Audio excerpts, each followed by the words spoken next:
Welcome to the Jordan B. Peterson podcast. This is season 4, episode 44. Quick update again. Dad is doing much better again.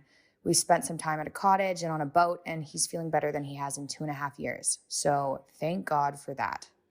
In this episode, my dad is joined by 2 guests, nationally syndicated radio talk show host, New York Times bestselling author, and co-founder of Prager University, Dennis Prager, and Adam Carolla, comedian, bestselling author, and host of the Adam Carolla podcast. They spoke about their film No Safe Spaces, freedom of speech, religion, controversies in the film industry, and a variety of present-day political and global situations. I hope you enjoy this episode and have a great week. We'll be back to 2 episodes a week very soon. This episode is sponsored by Relief Band. If you're dealing with nausea, Relief Band uses acupressure points to relieve nausea. No side effects, and it's been proven to work. FDA cleared and all. It's great for pregnancy and morning sickness or random nausea, hangovers if you're the debaucherous type, chemo relief, whatever causes nausea. Relief Band is the #1 FDA cleared anti-nausea wristband that has been clinically proven to quickly relieve and effectively prevent nausea and vomiting associated with motion sickness, anxiety, migraines, hangovers, morning sickness, chemotherapy, and more. It basically works by stimulating a nerve in the wrist that travels to the part of the brain that controls nausea. Then it blocks the signal your brain is sending to your stomach, telling you that you need to be sick. Relief Band's the only over-the-counter wearable device that has been used in hospitals and oncology clinics to treat nausea and vomiting. The product's 100% drug-free, non-drowsy, all natural, 0 side effects. The technology was originally developed over 20 years ago in hospitals to relieve nausea from patients. But now through Relief Band, it's also available to you guys. Right now, Relief Band has an exclusive offer just for Jordan B. Peterson listeners. If you go to reliefband.com and use promo code JBP, you'll receive 20% off plus free shipping and a no questions asked 30-day money-back guarantee. So head to reliefband.com and use our promo code JBP for 20% off plus free shipping.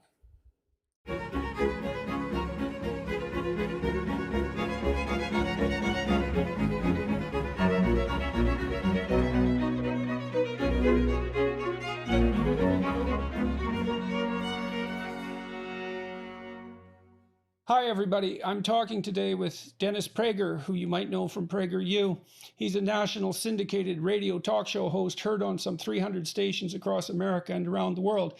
I'm also talking with Adam Carolla, who's best known as a comedian, actor, radio personality, television host, and New York Times best-selling author. Well, back to Dennis. He's also the co-founder and president of Prager University, the largest conservative internet video site in the world with over 1 billion views per year.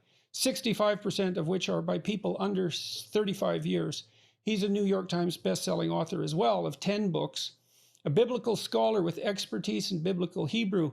The 3rd volume of his 5-volume commentary on the Torah, the Rational Bible, will be published in the summer of 2021. It's become the best-selling Bible commentary in the country. Back to Adam. Adam currently hosts the Adam Carolla Show, which holds the Guinness Book of World Records for most downloaded podcast. We're going to talk today about a movie that these 2 gentlemen were deeply involved in, a documentary, No Safe Spaces, and the problems it's encountered in distribution. And, we're going to range out from there into issues of free speech and perhaps beyond that as well. So welcome, guys. Thanks very much for talking with me today. Dennis, maybe you want to start. Do you want to talk a little bit about PragerU and also maybe about the movie, No Safe Spaces, about the documentary? Well, one relationship of PragerU and the movie that Adam and I are in is the suppression of free speech. I testified at the U.S. Senate 2 years ago on what they were doing to PragerU videos. It may be the single funniest thing on YouTube, except for anything Adam Carolla does. And I'm not being cute. Adam Carolla is perhaps the funniest human being in the English language. He might even be the funniest in any language, my ability to assess that is limited. Well, I'm number 4 in Urdu. That's very impressive. I was wondering it's about impressive Uzbekistan. that you know Urdu exists. That's the Pakistani language. Well, you want to crack the top 5, you better be familiar with it. That's great. Well, you see what I mean, Jordan. I have a big problem when I appear on stage with Adam, and that is I'm totally happy if he talks the whole time. All I do, then, do you know that this is not even answering your question, but I just want to say this, you'll get a kick out of it. So Adam and I have gone around the country doing events on stage, and he may not even know this, but there are times during the event where I will say to myself, Dennis, they're also paying you, so you should speak. I feel a moral obligation to talk, but selfishly, I just rather laugh because we all need laughter. And anyway, his insights are just deep. Anyway, so what I said was the funniest thing on YouTube was this. I was at a Senate subcommittee on the suppression of free speech, testifying about what's happening to PragerU, where hundreds of our videos are placed on the restricted list, meaning if you have a filter against pornography and violence, you actually can't see the video. So one of them was, in fact, one that I had given. I only give 1/10 of the videos. 90% are other people. But I've given a number of videos on the 10 Commandments, for example. And so Senator Ted Cruz asked the representative of Google, why did you people could see this on YouTube? It is still there. Why did you put Mr. Prager's talk on the 10 Commandments on the restricted list? And the man looked at Senator Cruz and said, because it mentions murder. And I remember humming the Twilight Zone theme because I felt I had entered an alternate universe. So what do you think the reason was, Dennis? I mean, obviously, look, that's got to be a bit of a PR nightmare for Google to do something like that. So it smacks of a certain degree of incompetence to begin with. And I like to hypothesize incompetence before malevolence. So why do you think it was censored that specifically? And then why, with regards to, is it reasonable to call what's happening with PragerU censorship? And why do you think it's happening? Because, well, I'll tell you I'll answer the last one first, and this will help you realize that I think there's more malevolence than incompetence. There is never an instance in the history of the world, and this is my field of study since I was in graduate school at Columbia. That's why I studied Russian, was to read Pravda and visit the Soviet Union on multiple occasions and other communist countries. There is no instance in world history that is since the Russian Revolution of the left gaining power and not suppressing speech. Liberals are for free speech. Conservatives are for free speech. The left has never been for free speech. Okay, so let me ask you a clarifying question there, all right? Because, you know, I'm a Canadian, and I suppose, along with the Scandinavian countries, we're tilted a fair degree to the left compared to the US. And so, I mean, freedom of speech is in reasonable shape in our countries, those countries that I mentioned. And so when you talk about the left, tell me more specifically what you mean and how you would define that particular because you're not talking about the Democrats per se, I can't imagine, or perhaps you are. The Democrats used to be, I was a Democrat. The Democrats used to be liberal. The Democrats, when I was a kid in the 70s, Nazis, real Nazis, not people they just call Nazis, real Nazis with swastikas, demonstrated in Skokie, Illinois, because a lot of Jews lived there, especially Holocaust survivors. It was a particularly vicious act. And Jewish groups, the ACLU, liberal groups, the Democratic Party, all defended their right, because in America, anybody could say anything except yell fire in a crowded theater. That is no longer the position. You look. Why did you get in trouble? And I've wondered about that for a long time. Okay, so if you're wondering, I'm not. You said something the left didn't like, that you were not going to be told by the government what pronoun you will use. Okay, so let me ask you another question. So when I look at political surveys, I see that there's a very limited number of people on the right that you could describe as extremists. And there's a very limited number of people on the left who appear to support the more extremist leftist propositions. And so I do believe that in some sense, it's more difficult for people on the left to draw distinctions between acceptable leftist ideas than it is for people on the right. I mean, on the right, you draw the line with claims of racial superiority. On the left, there's obviously trouble brewing on the extreme, but defining exactly where it is and drawing a border around it seems to me a relatively complex task. And well, you asked me why I got in trouble. I mean, I got in trouble because I said, well, I'm not sure where to draw the line, but that particular law, compelling speech with its implicit theory of identity, that's gone too far as I'm concerned. But the fact that that caused so much trouble, I think, is indication of the fact that it's difficult to draw the line. And so, well, I'm interested in both your comments about that. Well, I think you're onto something with the extreme part of the right-wing party is pretty definable. And I think most reasonable people agree that the farthest right, Jews shooting laser beams into the sky and shooting down satellites or whatever crazy stuff comes out of QAnon or sort of far right stuff, racial things of that nature. I think we can all agree that that's pretty definable and that most people on the right will not cross that border. And William Buckley helped with that, wouldn't you say?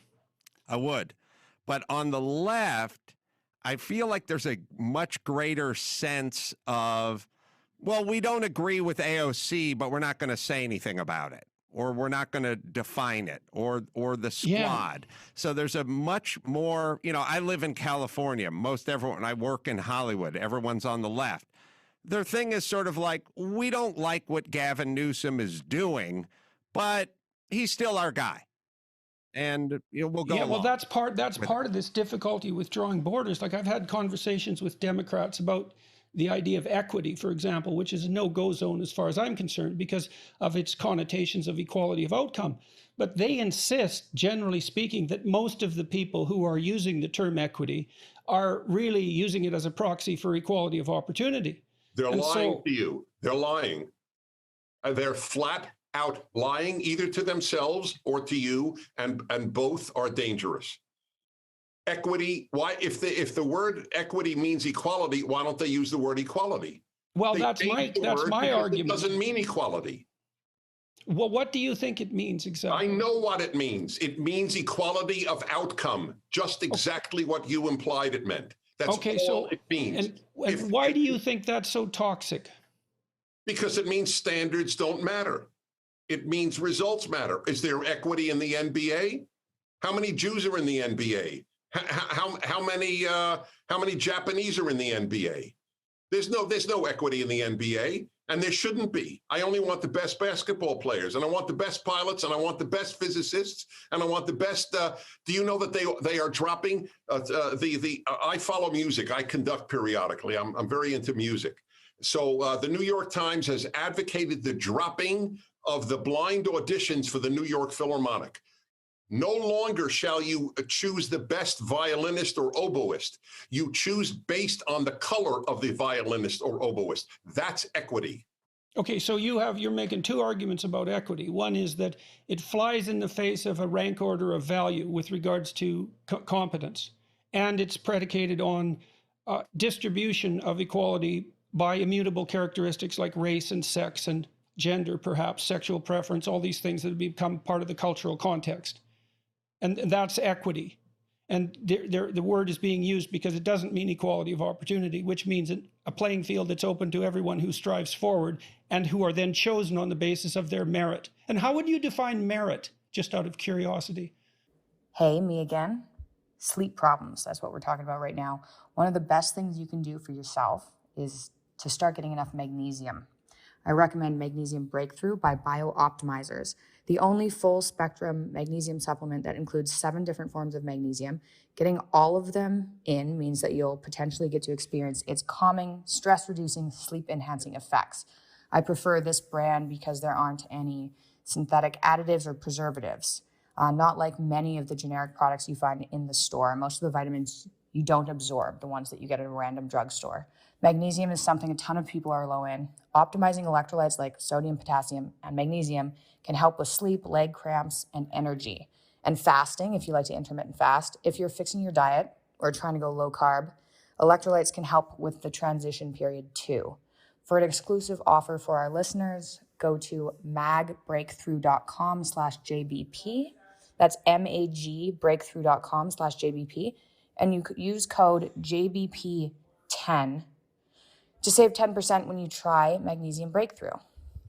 And for a limited time, BioOptimizers is also giving away free bottles of their best-selling products, P3OM and Masszymes, with select purchases. So that's magbreakthrough.com/JBP to get a 10% discount, plus the chance to get more than $50 worth of supplements for free. I hope you enjoy the rest of the episode. And how would you define merit, just out of curiosity? Well, I'm sorry, Dennis, but please.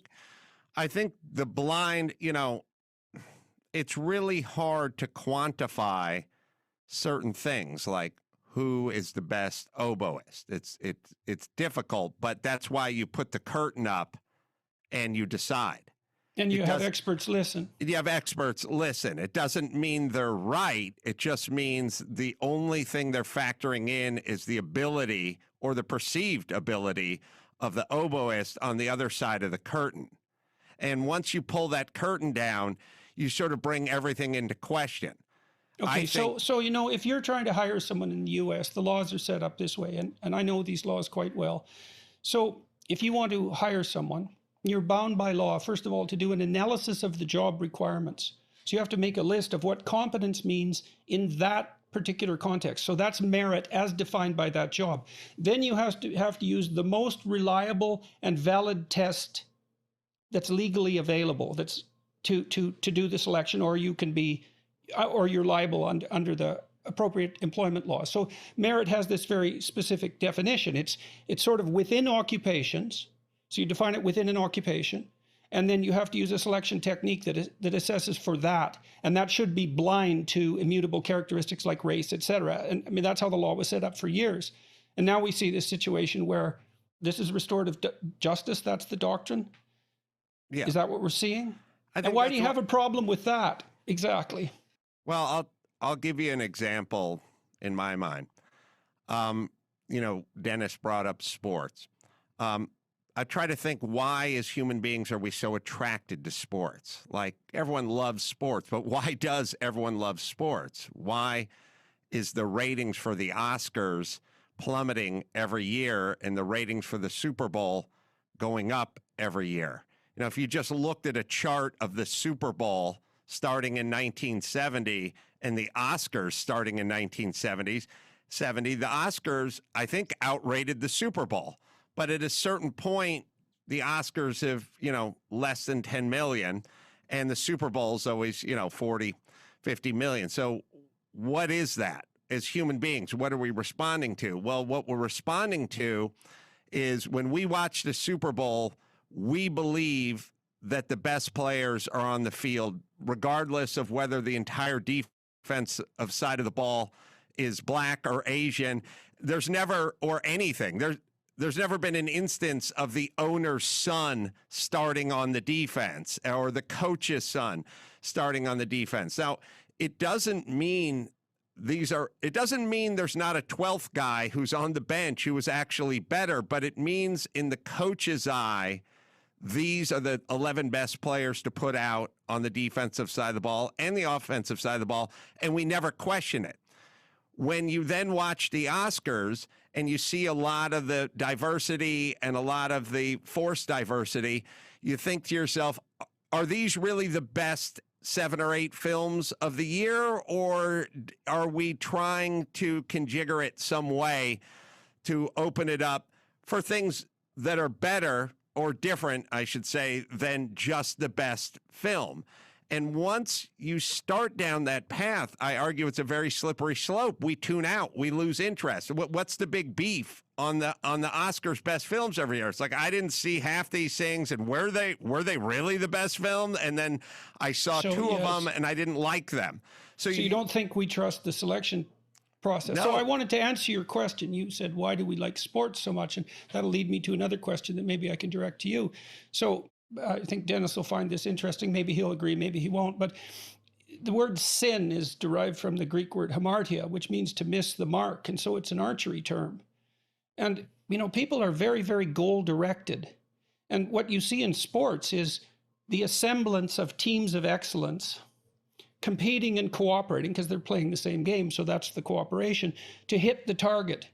And every time someone excellent hits the target, it inspires awe in the audience. And that's why everybody leaps up, sort of not even of their own accord, right? They're possessed by the spirit of the game.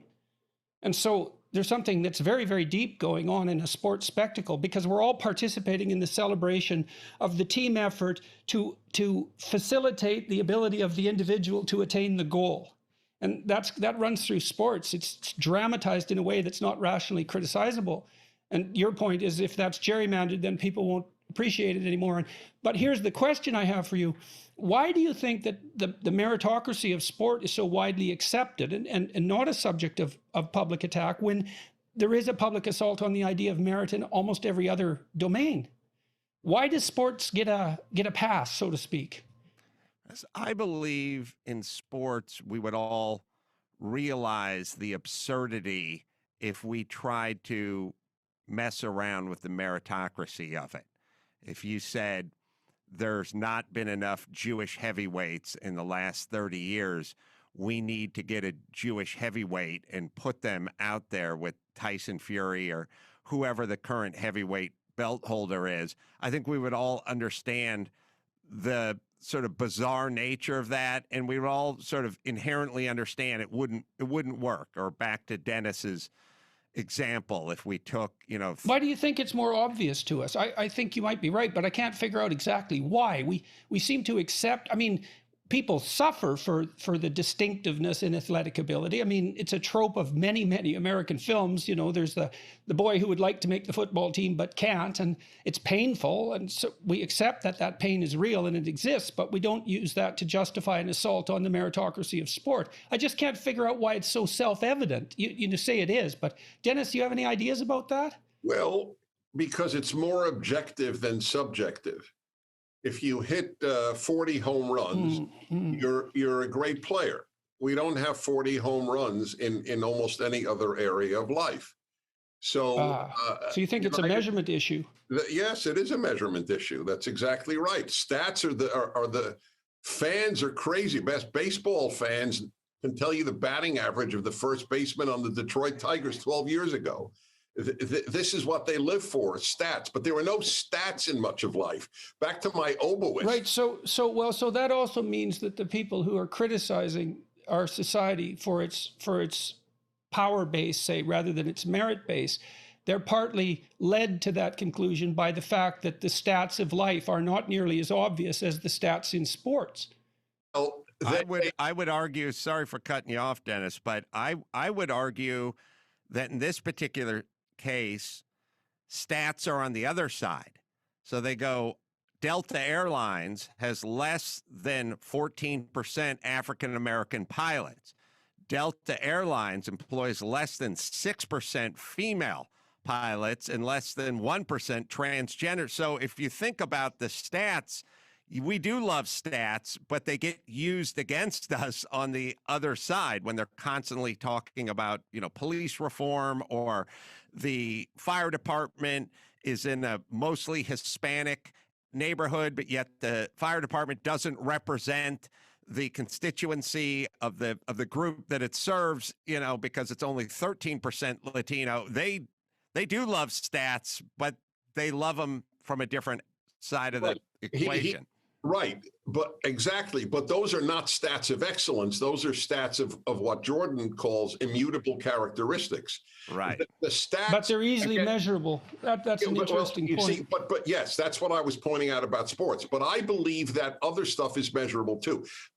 I believe that it is that unless one enters the world of the absurd, which we have entered, Beethoven is greater than anybody composing music today, is greater, for that matter, than any non-German composer who ever lived.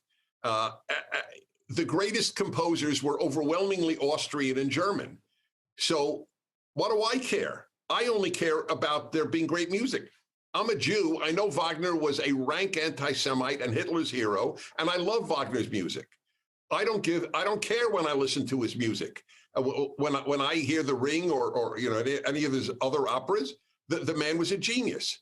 So I don't assess by that. At the University of Pennsylvania, they took down the English department at an Ivy League university, took down Shakespeare's picture because he was a white European male. And they put up a non-white lesbian instead.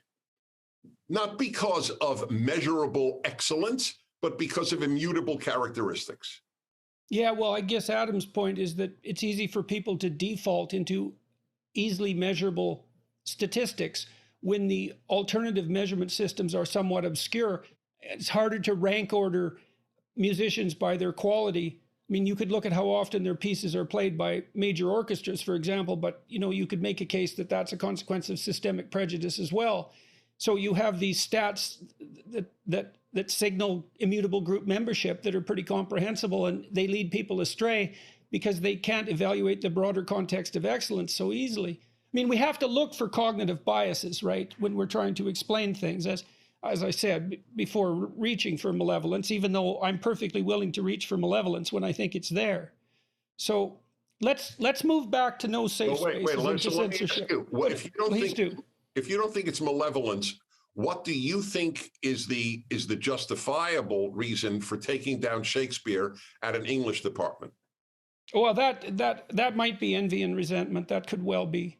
I mean, I talked to somebody interesting recently, Paul Rossi, who is the New York teacher who stood up against the politically correct incursion into the private school, Grace Church it was. And he talked about the attraction that postmodern theory held for him when he was an undergraduate. And he said he really wanted to be a creative writer, but he really didn't have the talent for it. And so it was kind of annoying for him in some sense to be exposed to all these great authors because it represented a pinnacle that he couldn't scale. And then when he was introduced to postmodern theory, which critiqued all of these great authors as perhaps not great at all, let's say, it satisfied some vengeful and resentful element of him. I mean, he grew out of that and was able to talk about it, but I think I think he made a fair case. And as I said, I'm willing to identify malevolence, but for me, it's a last reach. I look for cognitive biases and that sort of thing first. And I mean, I think too, you look at so many people that are attracted to radical left ideas, for example, they're predominantly young people, not only, but predominantly. And, they're looking for a causal myth, let's say. They're looking for a myth and a causal explanation, and it's fed to them. It's not a surprise that they devour it. And some of that's malevolence because it gives them a target for their resentment and their anger, but some of it's just ignorance. They haven't been taught a more comprehensive viewpoint. I mean, you're trying to do that, at least to some degree, on PragerU. And you're having some success with young people as well, which is quite interesting. Right. I don't charge the young people with malevolence. I charge the people teaching them with malevolence. People who teach the 1612 narrative are malevolent. They loathe the United States, and this is their way of destroying our society by teaching young people that it was founded in order to preserve slavery. It's a gargantuan lie. And again, I just need to say this again. To the dismay of many of my fellow conservatives, because I read comments on my pieces on the internet, I'm interested in comments. And many think I'm a fool, or no, they don't say naive, for distinguishing between liberals and leftists. But it's a huge distinction, and the only way for the salvation of the West is to teach liberals that the left is their enemy and not the right. That is the key task of all of us. Liberalism has nothing in common with leftism, and it has everything in common with conservatism. So what do you think that liberalism and conservatism have in common? Where's the common ground there? Free speech. Let's begin with free speech, the subject of this. I also think an intellectual honesty. A couple of guys in this town who I know who are, I wouldn't call them leftists, but I'd call them Democrats, and probably progressive, who are also liberal in a true sense, are Bill Maher and attorney Mark Geragos. They're both vote Democrat, but when subjects come up, they're intellectually honest. And you end up agreeing on quite a few things with these folks just because they have an intellectual honesty. So, you know, they may be on the left when it comes to some social issues or maybe some border issues, but they do understand governmental overreach and tyranny and oppression and things like that, especially as it pertains to COVID. And they have an intellectual honesty. A perfect intellectual honesty subject is Israel versus Palestine. If you're on the left, you have to side with Palestine. If you're liberal, you can vote Democrat, be liberal, and intellectually understand that Israel's not the problem in that region. And that's a pretty good yardstick, I would say, to measure liberal versus leftist Israel. Okay, so Dennis, you're drawing the distinction between liberals and leftists, and it's the leftists that you're having the trouble with. So here's a question for you. So if the liberals and the conservatives have common ground, and they have the right behind them, so to speak, I mean, the correct, let's say, the honesty, and the whole weight of, I wouldn't just say Western civilization, but the central civilizational tendency, because I think it's a mistake to identify this reflexively with the West. But in any case, why has the left become so attractive? What are the liberals and conservatives doing wrong with regards to the education of young people or to the marketing of their ideas? I mean, well, what's happened here? All right, you're right. That's a very fair question. I did research on the 5 embassies that showed that the Black Lives Matter banner, the U.S. embassies around the world, 5 that were identified. One of them was the United Kingdom, the largest U.S. embassy in the world. And I looked up in each case who the ambassador was. I was curious who would put up what I consider a hate group banner in front of the American embassy. And it turns out, fascinatingly, that the UK, we don't have an ambassador to the UK. We have a chargé d'affaires. The head of the embassy in the UK is a woman.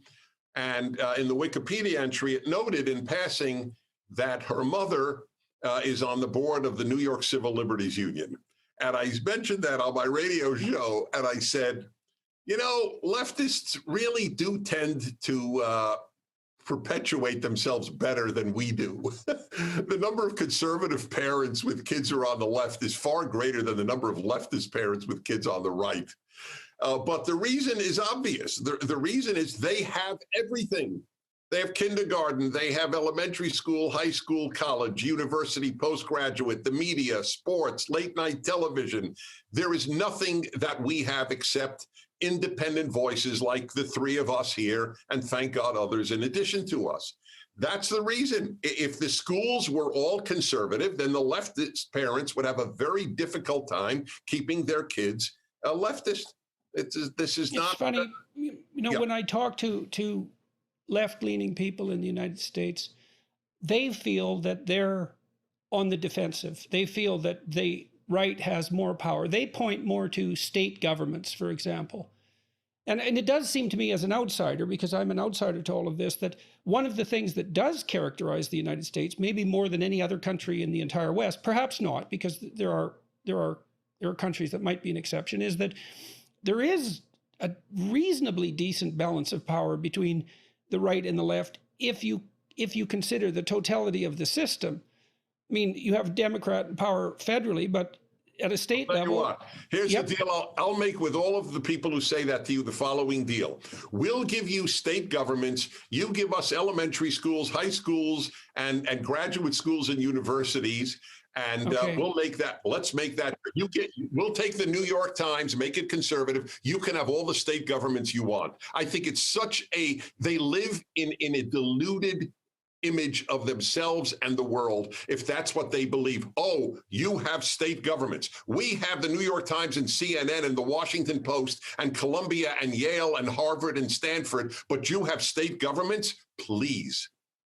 Okay, so that's interesting. I mean, you believe that these educational institutions, well, you also included the New York Times, and I'm not going to dignify the New York Times by calling it an educational institute, but you believe that the educational institutions from kindergarten all the way up through the universities have the signal power in the American culture. You think that's a reasonable claim? I'm not disputing it. I'm asking you if that's what you believe.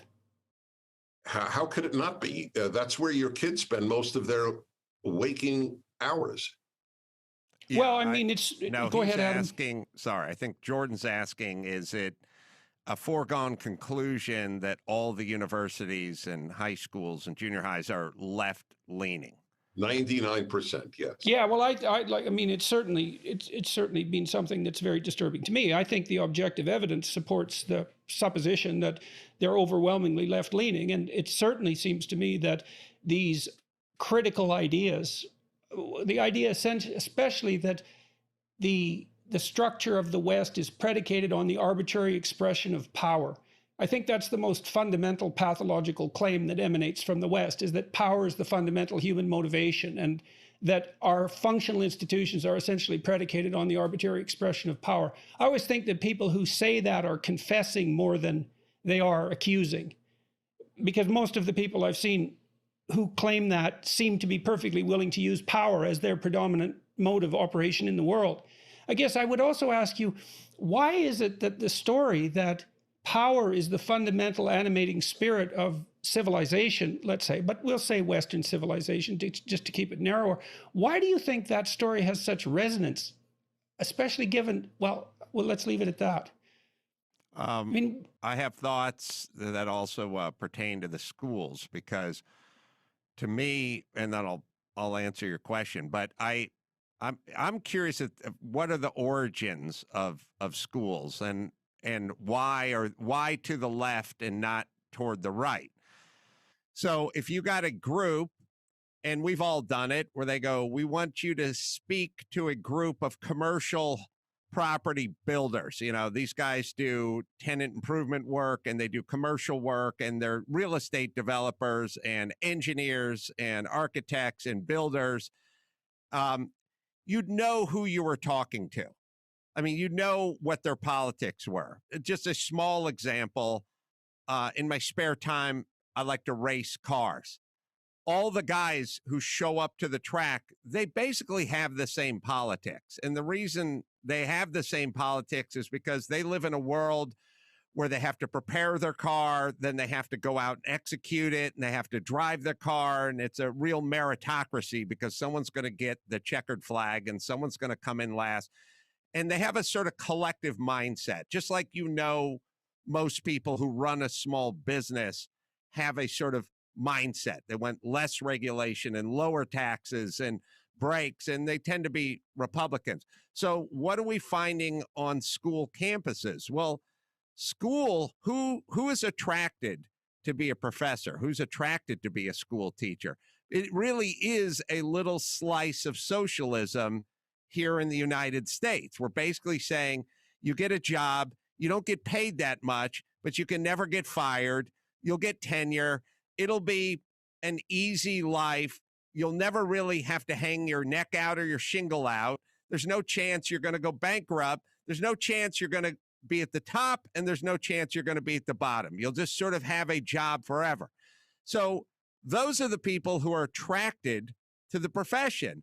Nobody I know who's an entrepreneur is attracted to be a school teacher. Maybe later on, after they've sold their third company and have, you know, more money than they can count, they want to go back in and teach some business classes or something like that. But you're attracting people who have a little bit of a socialist bent or leaning just from the beginning versus folks who want to go into the military or folks who want to start their own small business. Now, how long would it take for those people to start indoctrinating your kids? I don't want to use a word that's that strong, but it's essentially getting them to sort of think the way you think. I use this example. What if all teachers were vegetarians? They said vegetarian. How long before your kid came home for Thanksgiving and said meat was murder?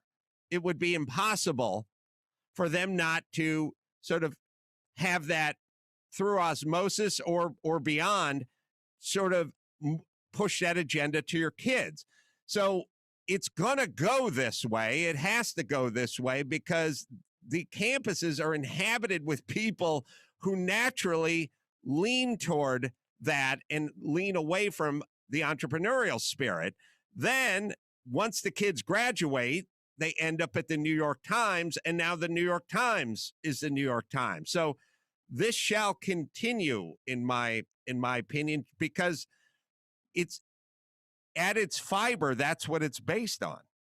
I was talking to a group of Canadian dissident academics yesterday, and one of them, Janice Fiamengo, she's a former feminist, a former English professor, and who abandoned her leftist ideology a number of years ago and has become a very vocal and articulate critic of leftist activism in academia. And she pointed out something quite interesting that's a bit different in terms of its causal pathway, let's say, in the universities. You know, back in the 60s, women's studies was established, and women's studies putatively was about women, but perhaps it was mostly about critique of male dominance. And so then perhaps it was particularly about critique of dominance. And that idea got a toehold in the universities and started out with women's studies, but spread to the whole grievance studies industry. And that's more or less taken over the administration and, you know, pushed its tentacles out into the rest of the faculties as well.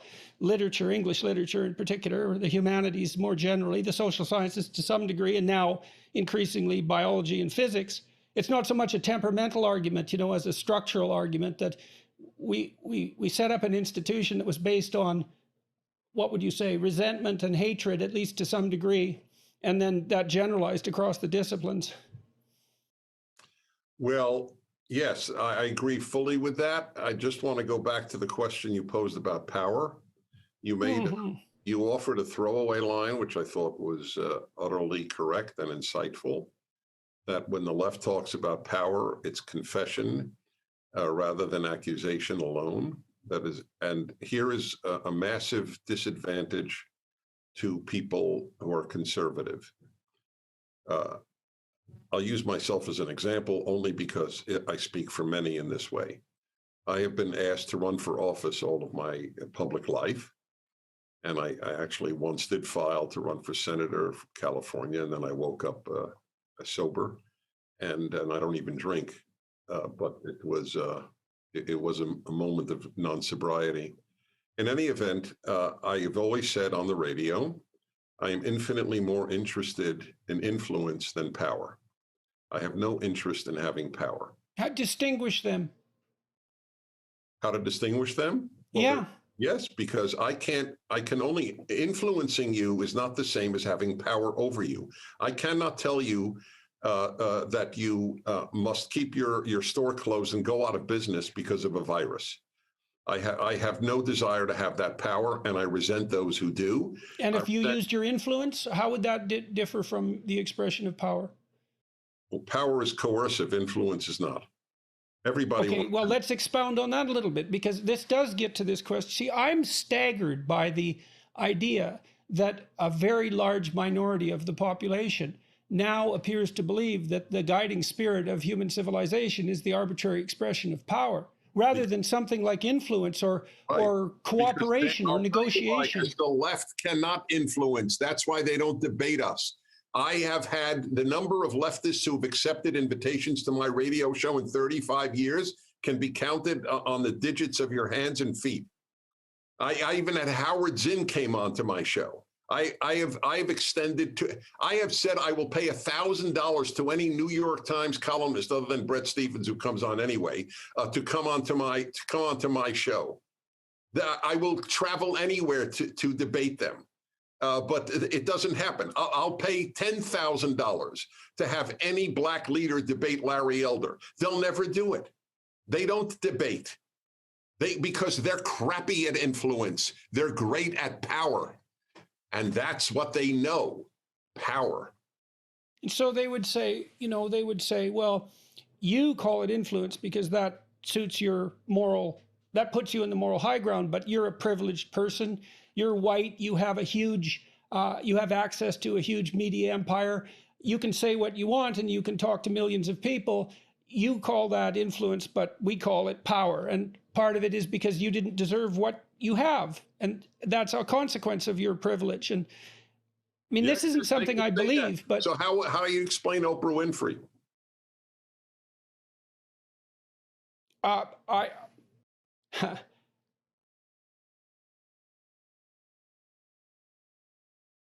I'm sorry. Are we still on? Well, because Jordan had to switch between the person that was trying to punch holes in your point and then back to himself. So I don't think Jordan knew how to reply in terms of should I reply as myself or the naysayer that is talking about privilege. I couldn't come up with an argument from the perspective I was trying to, put forward. I mean, I think Oprah Winfrey was successful because she's credible and remarkable. That's my hypothesis. But okay, so she's a token. How about that? She's a token. Yes, she's a token. So it's the number of black influencers in our society. Is Don Lemon a token? I mean, it becomes an absurdity after a certain period of time. Anyway, it's a non sequitur. Whether or not I have an advantage being white is a non sequitur to the issue of I don't want power over other people. We conservatives want to be left alone.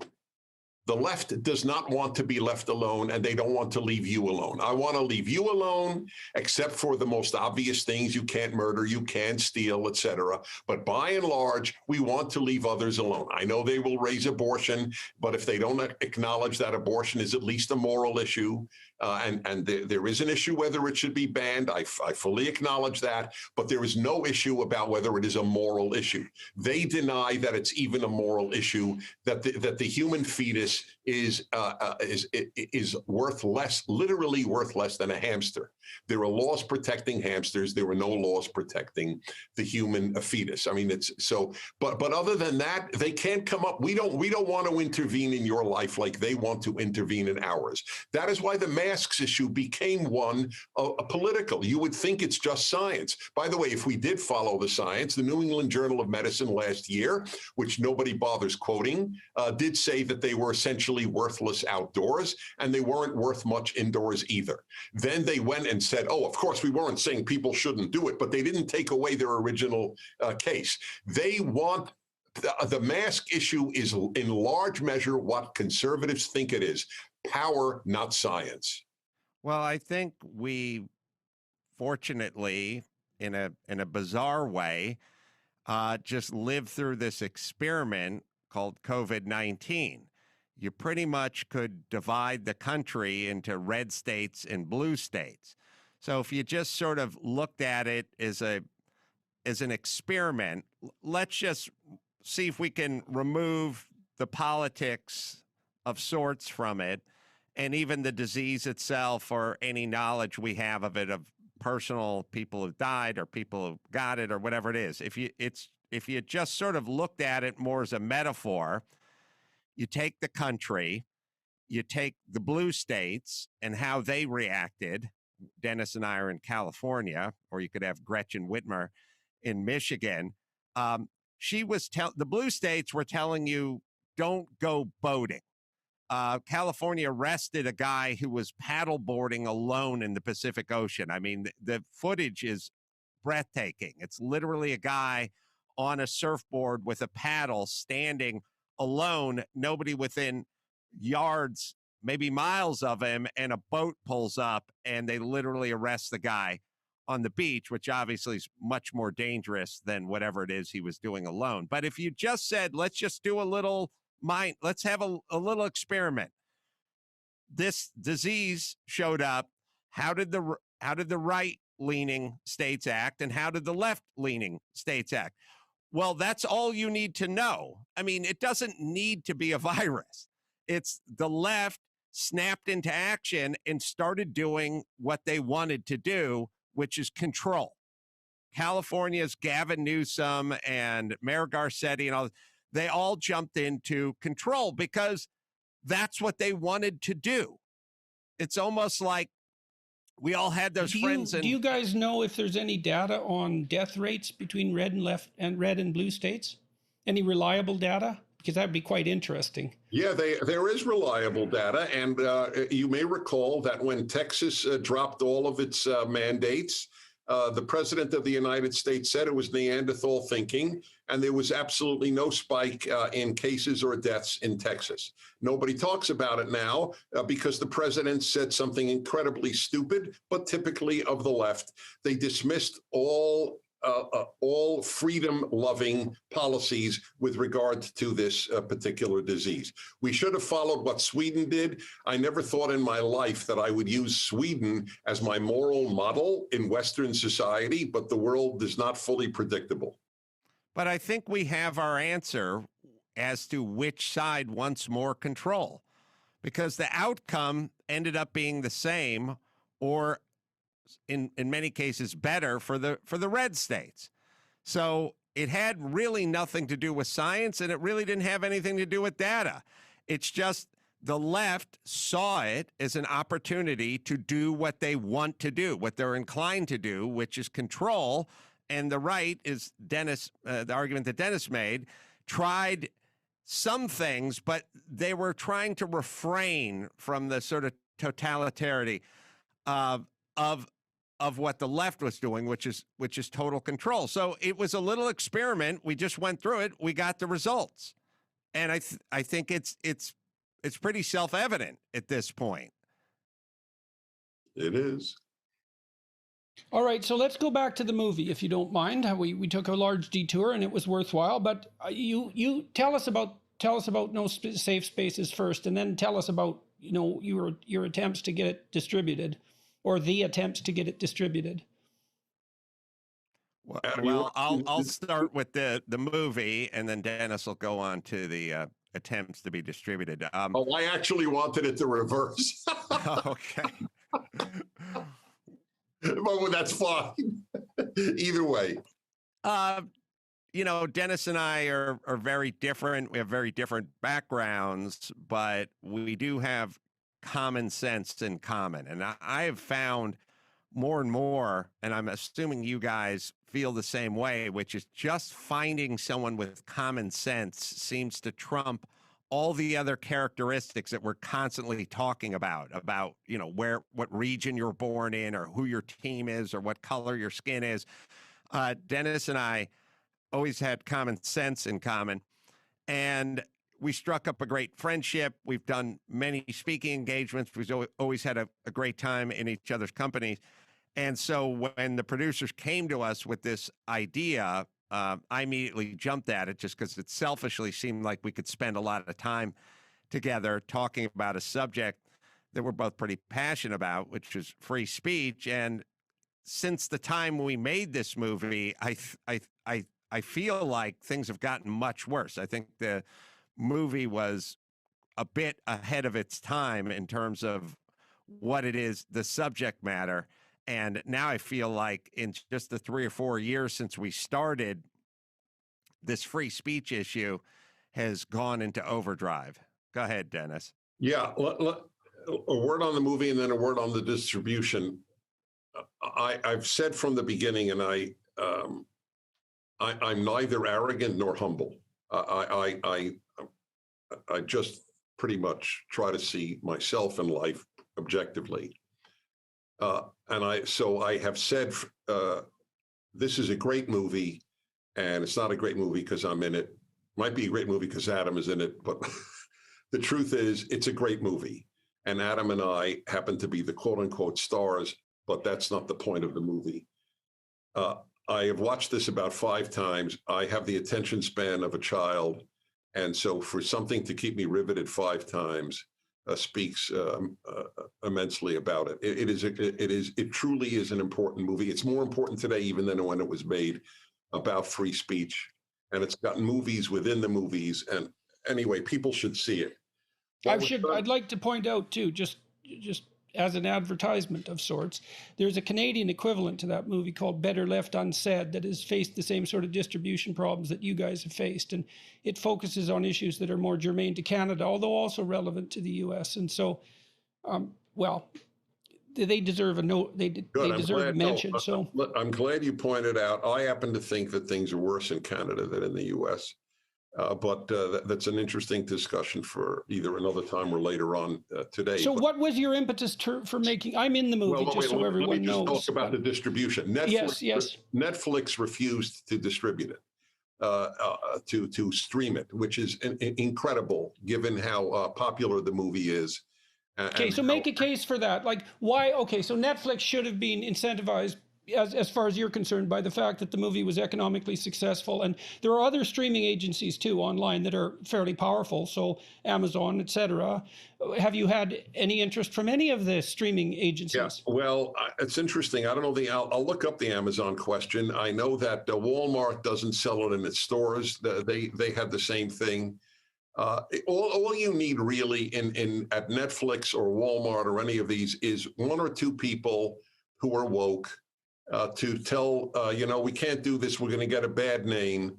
And then, what is it to Netflix not to listen to somebody who says, oh, Dennis Prager. We know for a fact that it was my name that was the trigger, which is an interesting thing, which one day would be fascinating to discuss. Because whenever my name is raised as this bugaboo, I always say, well, can you say anything in 35 years of broadcasting, 10 books, literally 1,000 columns on the internet, plus tens of thousands of hours of the radio recorded?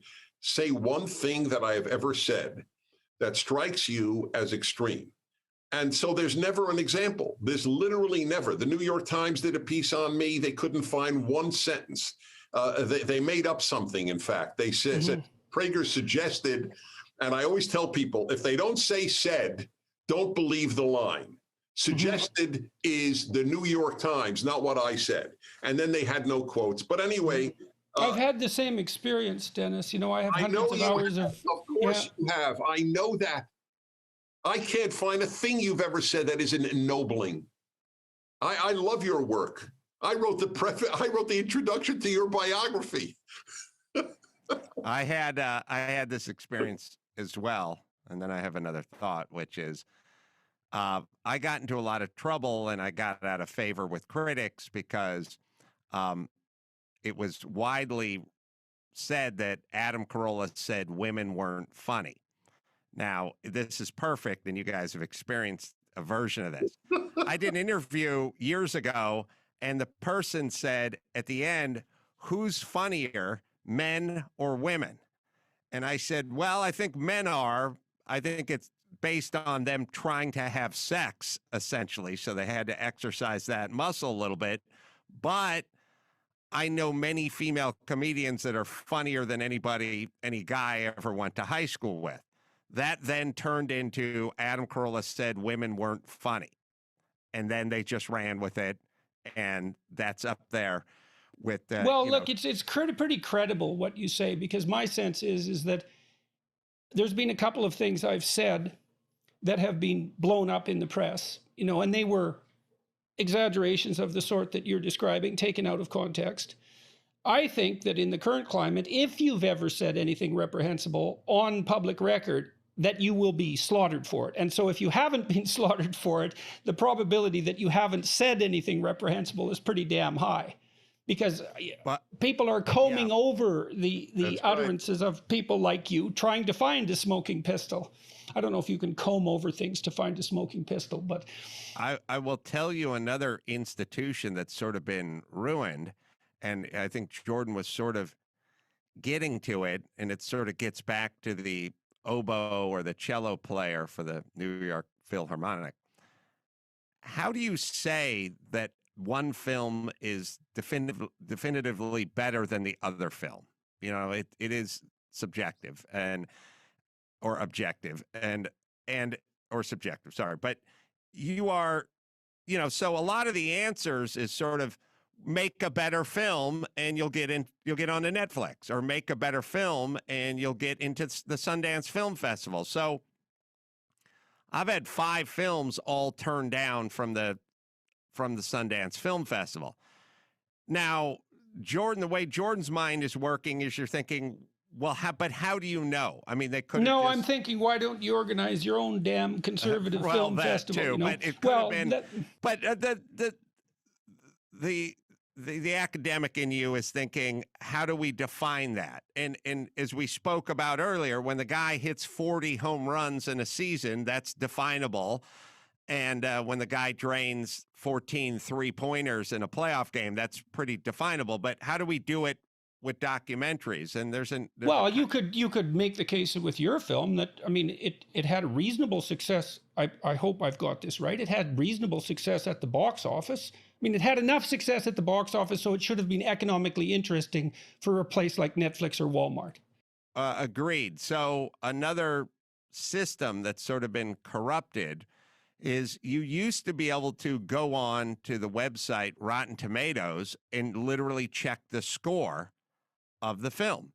And it's not an exact science, but your film gets a score and my film gets a score and her It's pretty film good. gets a score, and it's pretty good. Mm-hmm.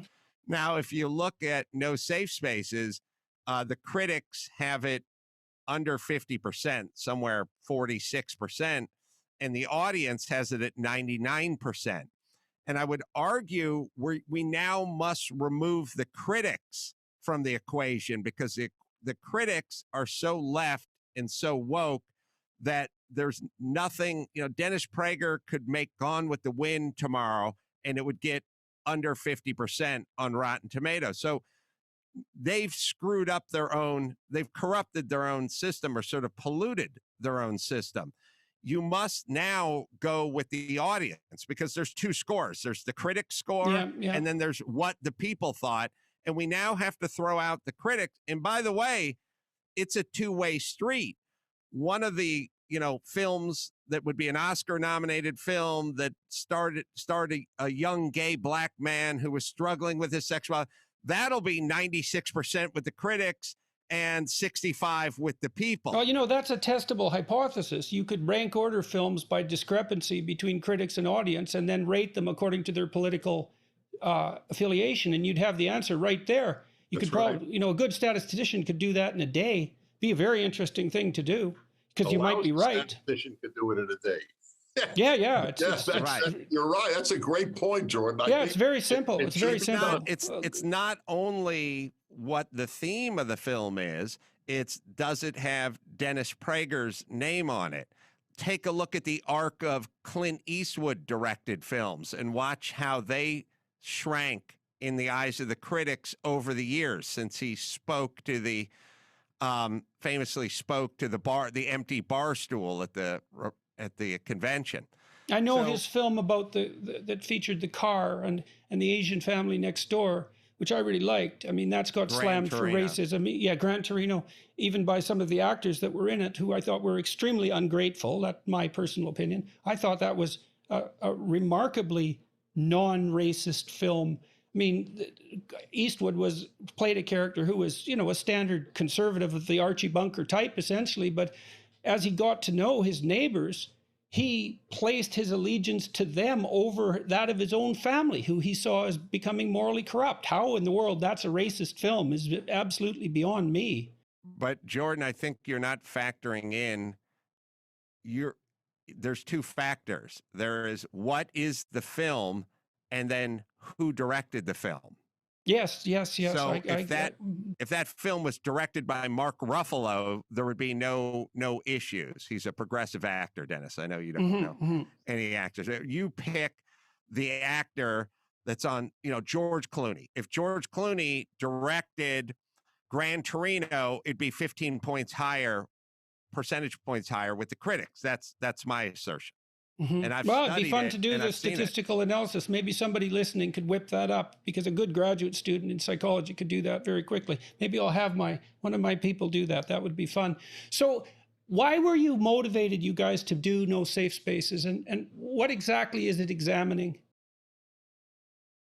It's examining free speech, which alone, I mean, first of all, everybody involved in it, all the directors, the writers, the producers were fantastic people. People I really admire and adore. And originally, it was with me, and then very early on, they said, "Would you like to do it with Adam Carolla?" And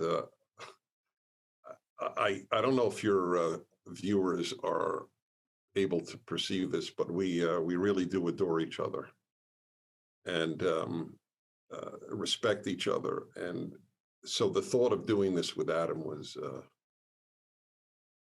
I was excited, and it turned out that I had every reason to be excited. It's a great chemistry that we have. Just to hear Adam describe how different our backgrounds is worth the price of admission, which he does most of the time when we go public. Adam, why don't you give a brief review of how different our backgrounds are? Well, first, our similarities. We're both over 6 foot, and that's where it ends. Dennis is, a New York. He's an East Coast guy. I grew up in North Hollywood, California. Dennis is a scholar. I was put on academic probation at a junior college. Dennis likes symphonies. I like prog rock. He likes gefilte fish. I like Philly cheesesteaks. Where does it end, Dennis? Well, what about the religious difference? Oh, yes. He's a very religious Jew. I'm essentially atheist / pagan. So there's again, but the thing I always find about Dennis is an intellectual honesty and a pursuit of truth. And again, he's not interested in converting people. He's interested in having a dialogue with people. And I don't know what happened to that process. It feels Well, I know what happened to it. I mean, let's examine that for a minute or two. Okay, so first of all, to have a dialogue, you have to assume there are 2 people involved at minimum, right? Dialogue, and that there's a logos involved, that there's a logic there that operates within each individual and between them, and that they are of the sort that can be brought to a different standpoint, a different understanding by the mutual exchange of verbal information. And so you have to believe that there's an individual on both sides who has something unique to contribute and who can learn as a consequence of rational negotiation, and that dialogical process is the means to that. And if you don't believe that there's an individual, you believe that there's group identity, and you don't believe that there's negotiation and goodwill in that verbal exchange, you only believe there's an exchange of power, there's no dialogue. And so that's why, at least nominally, why the leftists that you described, the radicals, won't debate with you. I mean, there's no debate. You see, it isn't, the people the liberals and the conservatives think that free speech exists. The radical critics don't. It isn't about whether or not that free speech should be allowed. It's deeper than that. It's whether or not there is such a thing as free speech. Like, when the critical race theorists and so forth say that that they're offering a fundamental critique of Western civilization, I think the idea that it's Western, as I said, is somewhat in error, but that it's a fundamental critique, they mean that. They mean all the way to the bottom. And so one of the ideas that's being criticized is the idea of individuals, the idea that we can have dialogue, that there is logic, that there is a logos that operates between people. That's all on the table. And that's why there's no reason for debate. Besides, you don't have anything to say, Adam. You're just an expression of your group. And if you don't know that, that's just your ignorance, or perhaps your malevolence, or your self-serving power, something like that. I mean, this really is a fundamental critique. Yeah, Adam is a representative of construction workers. That's right. I'm a hard hat. Right. Yeah, you're right. I think there is a circling back to Israel and the trials and tribulations. I think we sort of make a mistake, and we've run into this abroad with a lot of foreign policy, is we assume they want what we want. You know what I mean? Like, everyone wants to live in peace. Everyone wants freedom. Everyone wants harmony. And all we have to do is string together the right words in the right order, and we could express that to them. So we sort of treat it as if you're having an argument with your wife, and she just doesn't understand that you really care about her and love her. And so you will put that down on a greeting card, and we will somehow right this ship or repair this. But if she wants you dead, then what is it that you could say to her that would ever remedy that? Well, we could modify that slightly, because I think you could say that it might be the case that the values that are put forward as central in the West explicitly are the most essential human values, and that that's universal, but that a dedicated minority in any place can put the boots to that pretty damn rapidly. And so, you know, when the foreign policy idea is, well, there is a desire for freedom that's part and parcel of the human spirit, fair enough, but how much opposition does that have to run into before it's impossible? And the answer might be, and I think it could well be, that it doesn't have to run into that much opposition to be in jeopardy. Like a committed minority, even a committed small minority, can have a disproportionate effect. I think there's evidence supporting that proposition. If I may, I want to comment on as you did, on what Adam said. I was a student at two institutes at the School of International Affairs in graduate school at Columbia, the Russian Institute and the Middle East Institute. I did Hebrew, Arabic, and Russian. So I want you to know that Adam's analysis of the Middle East was more cogent than all of my professors in the Middle East Institute at Columbia. He hit it the bullseye. The staggering error of the naive that everybody wants the same thing.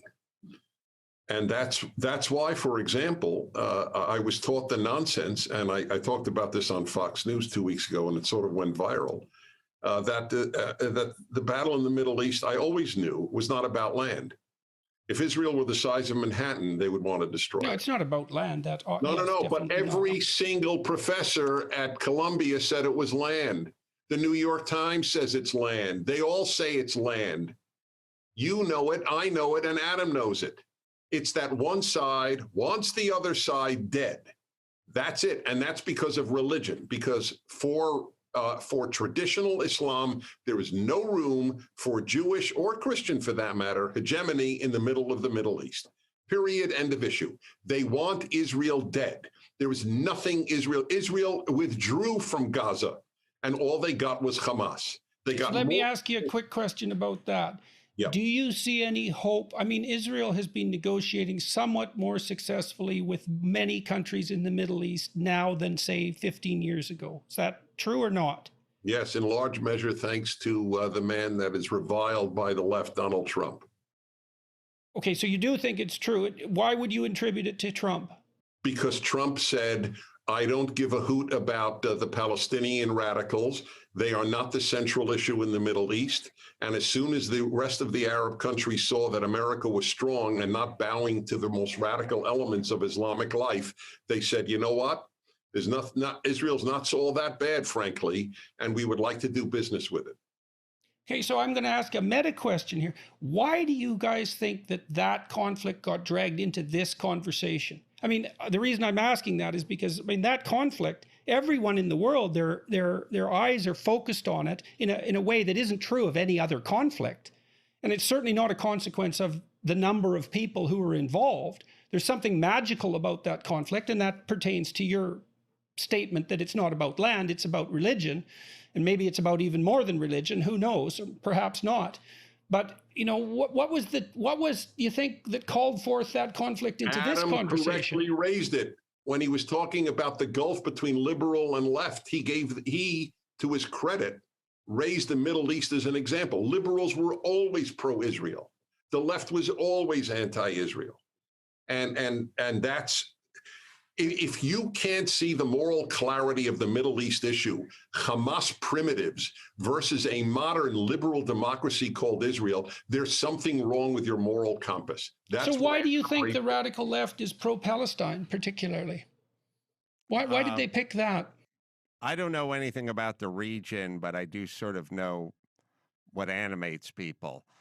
My feeling is, and as someone who grew up with a mother who was sort of this way and a grandmother who dabbled in communism a little bit, they want to push back against everything that is.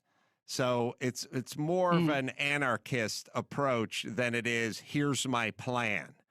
They always, no one can really say that out loud, but it's sort of like defund the police. So it's part of revolution in a sense. Just it's burn an it all. extension of revolution.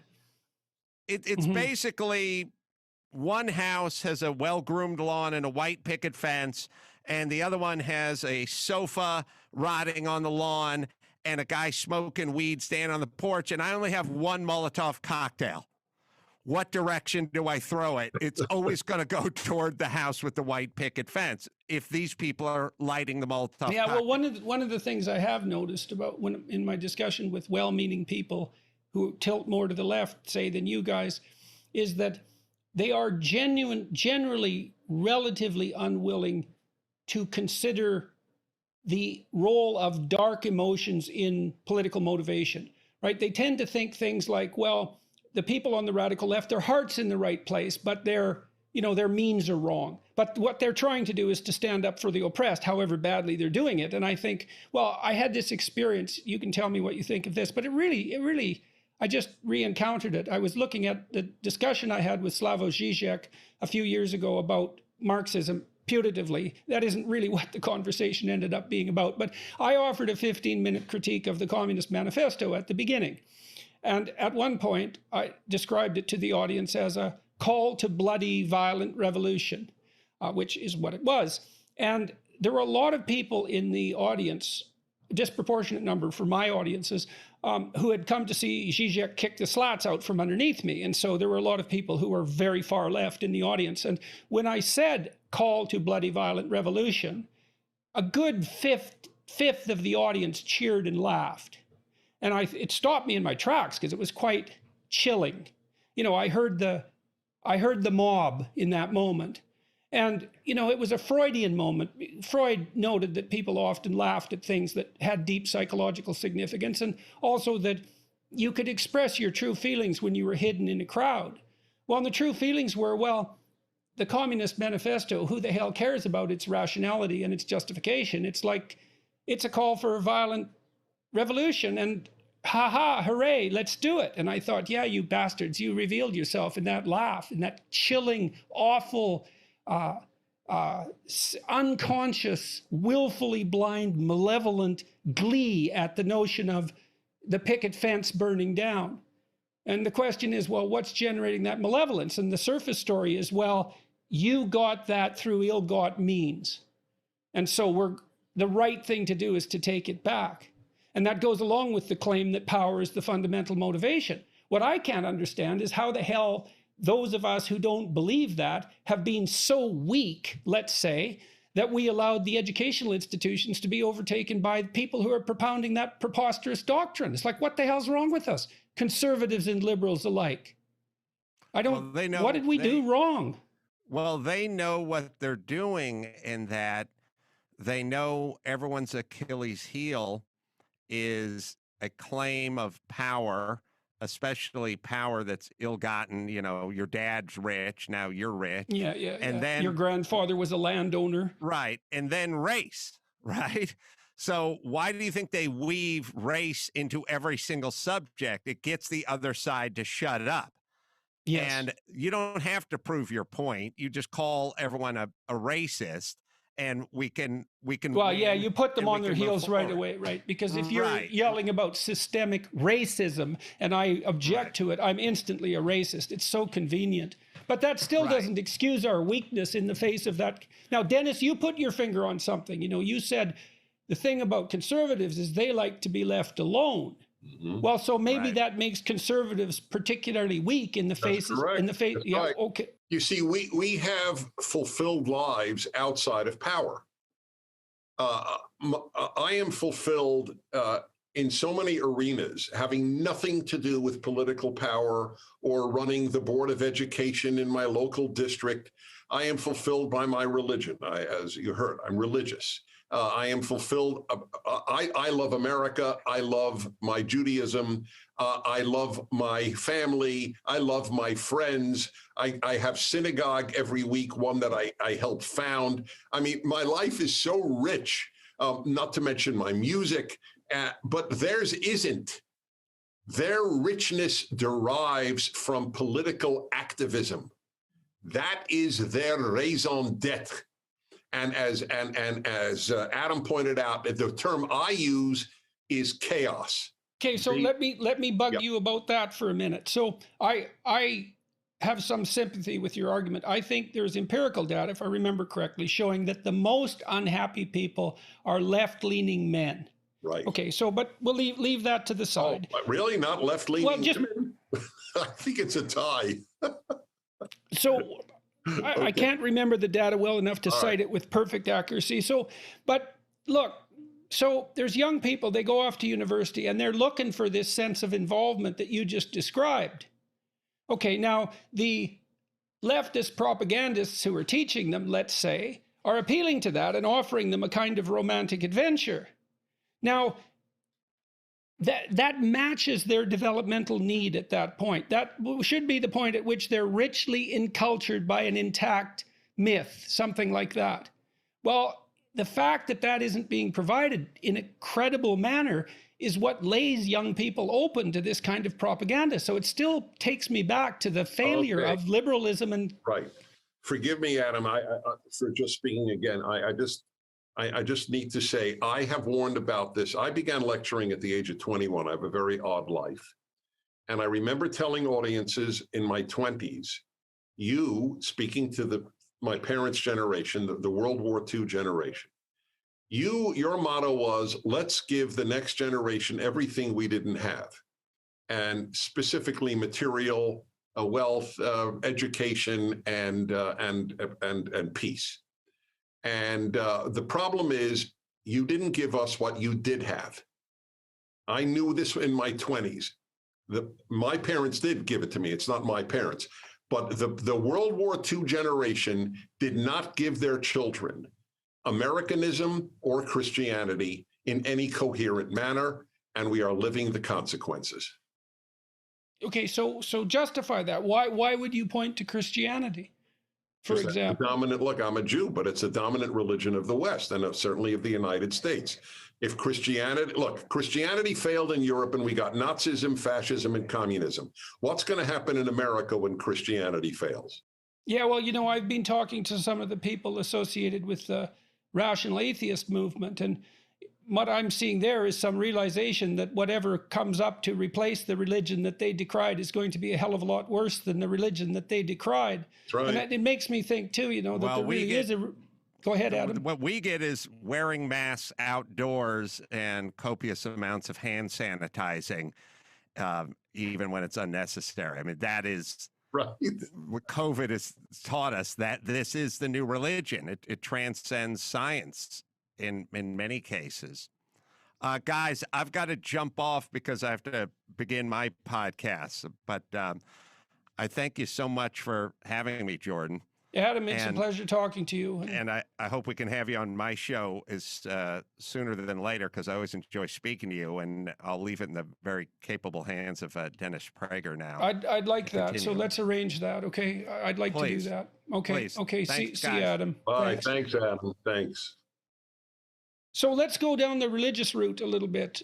And we still, we still haven't talked about the censorship that No Safe Spaces has faced. I mean, we touched on it a little bit with Netflix and Walmart. Well, that's the dominant arena, and obviously it's completely ignored by the mainstream media, which review nonsense, and this is not a nonsense film. Look, the most important answer to all of this is for your copious number of viewers to actually watch it. It's available online at so many vehicles. No Safe Spaces. Just, Salem Now, I know my syndicator has it, salemnow.com or nosafespaces.com, or it's easy to find. There are conservative films that I watch out of duty. This one is not out of duty. This is out of pleasure. It is quite powerful. So the only answer is to succeed without them. But what they have done to the film is not economically or certainly not morally justifiable. And it gives you an idea, although I think you have an idea of what we're living through today. Well, it's funny that a movie about free speech is having a Yes, hard time finding distribution. I mean, it's right. exactly. In fact, you could hardly hope for a better outcome in some very perverse sense. Just out of curiosity, have you just what would happen if you just placed it on YouTube? What would happen if we just, that's an interesting, I don't know the answer. I would have to ask the producers. I only know the content more than that. You mean just free, just Yeah. free. Well, it wouldn't just be free because you could monetize it through ads. Now, that's not a tremendous way of generating revenue, but Right. it might be a way of, it'd also be interesting to see what would happen. Well, look, the truth is, I mean, they're very honorable, these guys. I haven't gotten a penny, just for the record. I didn't do this for money to begin with. I would have been happy to make money. I'm not anti-money, but I didn't do it for money. I did it because I believe so strongly in the message and the greatness of the film. But their first thing was to repay the people who did invest in the film. And that's, I know. So that's one economic constraint that can't be shaken so easily. That's right. It was an expensive film. As people will see, it is really well done. But we're living, I mean, Jordan, we're just living in a different world. I'll give you a great example. You'll find this fascinating. I was on Bill Maher's program, and I know you've been. I was on a year and a half ago, right before the lockdowns. I never say, by the way, COVID. I always say lockdown. And I was on it October, actually. The lockdowns began in February or March. So he was talking about how much Donald Trump lies. And I said, you know, as much as you think he lies, it doesn't compare to left-wing lies. He says, really, like what? And this is, by the way, you could see this, anyone could see this on YouTube, my appearance on his show. So I said, well, for example, that America is systemically racist. It is one of the greatest lies in the history of the world. In fact, in my view, I think it's not a lie. I think it's an anti-truth. Because lies just slip by, right? An anti-truth is a lie that's so egregious that it's the opposite of what's true. I love it. I will cite you, and I will always cite you. I will never claim that I made up that term. That's great. So, in fact, you will like that. What I have said and written. I taught Jewish history at Brooklyn College, and I've written books on Jewish history. So I have said that this is the greatest national libel since the blood libel. The medieval blood libel, for those of your viewers who don't know, is when Christians accused Jews in the Middle Ages of killing Christian children to use their blood to bake matzah for Passover, which was equally evil and absurd. Massive numbers of Jews were tortured to death as a result, and all of the Jews of England were expelled from the whole country as a result of that libel. The second greatest national libel, in my opinion, is that America is systemically racist. America is the greatest attempt at non-racial, multi-ethnic, multi-racial country in the history of the world. And one of the... Okay, but you don't deny the existence of racism or prejudice, obviously. Okay, so why do you have such trouble with the term systemic? Because systemic is sort of like when Barack Obama said it's in the DNA. Systemic means that the system is geared to hurting blacks. The system is not. Right, so it's the central tendency. The claim is systemic means central tendency. Yes, exactly. It's built in. It's just that's an anti-truth, to use your term. So. Okay, so let me ask you a question from the side here for a sec, okay? I was looking at your work on the Torah. I've been thinking about this idea. So the idea of systemic racism is the idea that the central animating principle of the United States is prejudicial and racist to the point of enslavement. That's the claim. And it's an analog of the claim that power is the fundamental motivation for human interaction.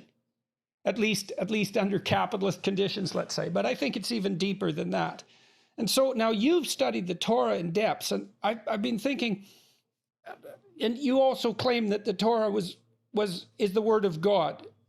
I've got that right, yes. Okay, now... is the ultimate author, yes. Okay, so I'm thinking of, the Bible is actually a set of stories that was told across a very long period of time, and they were looped together for for reasons that we don't exactly understand. I'm not speaking as a religious person here precisely, but there's a voice there that's part of the central tendency of civilization. And it's not a voice that speaks of power. That's right. Okay, what does it speak of as far as you're concerned? Good and evil. It speaks about a just God who wants us to be good. It's almost to the point of sounding corny. Love your neighbor. Every profound truth is corny, you know. I mean, I'll live with that. That's right. That's why I'm okay. So what is the good that's represented in that book? How would you define it? Because you wouldn't define it as power seeking.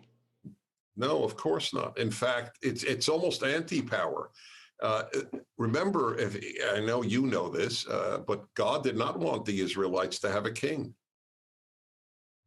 Ironically, that was the gift of theocracy. I'm not for theocracy in the modern age, but to be intellectually honest, the idea that God is the ruler means that no man is the ruler. Yes, well, that's a very interesting. More freedom and less power. Well, that's a very interesting issue too, because I've been thinking a lot about that psychologically. Is that one of the advantages to parsing off the idea of ultimate sovereignty into an abstract domain, which is what a religious claim does, especially when it's attributed to a God that's even outside of nature, is that the central core of sovereignty can no longer ever be identified with a single individual. That's right. And we have no idea how necessary. I've been thinking about the analogy there with a parliamentary or with a constitutional monarchy, you know, because the Queen of Canada, the Queen of England, etc., she bears a tremendous amount of symbolic weight. And your president also bears that weight. And that's actually a problem with the system, I think, because the president has to bear the symbolic weight, there's a tendency for him to become elevated beyond other mortals. I mean, you saw that sort of thing happening in Rome with the deification of the emperors. And it seems to me, if you don't parse off the idea of ultimate sovereignty into an abstract domain, you risk confusing it with proximal leaders or perhaps proximal ideas. Well, you know me somewhat, but I don't expect you to know me well. And I can just tell you, I have often said on my radio show, which is now more than 35 years, that the overriding message of all 35 years has been to teach people the consequences of secularism, the deleterious consequences of secularism. Secularism is good for government, and it stinks for everything else. And what you just raised was one of not infinite, but an extremely large number of examples. We are living now through, leftism is a product of secularism. And there is moral chaos. Dostoevsky was right. I mean, it's just a fact. You know, where there is no God, all is permitted. We are living through it now. When you have tens of thousands of medical people saying that if you demonstrate against racism, it's healthy, after telling us to wear masks when we walk with our dog outdoors. I mean, the corruption of every institution in this society has resulted. When there is no God, there is not only no good and evil, but there is no math. That even I didn't predict. The Oregon Education Department has announced there will no longer be only one right answer in math. Did you know that about that, Jordan?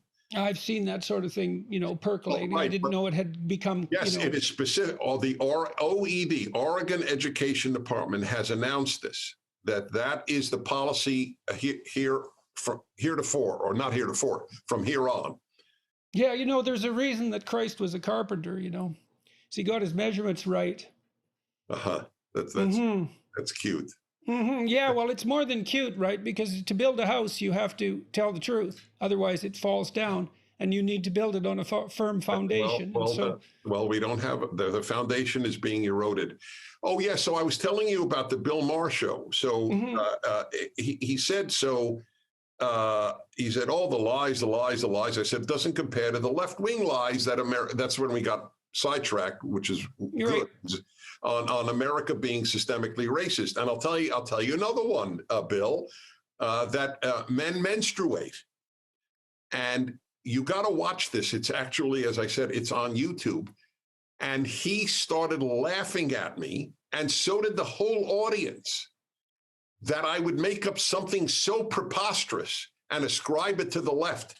This is October of 2019, that leftists, his audience and he, were laughing at the idea that anybody would say men menstruate. Now, if you deny men menstruate, you are a hater and you will be removed from public life.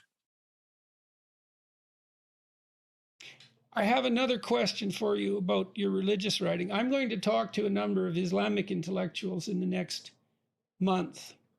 It's something I've been thinking about doing for a long time, but I've been hesitant to for a variety of reasons, not least my ignorance of Islam.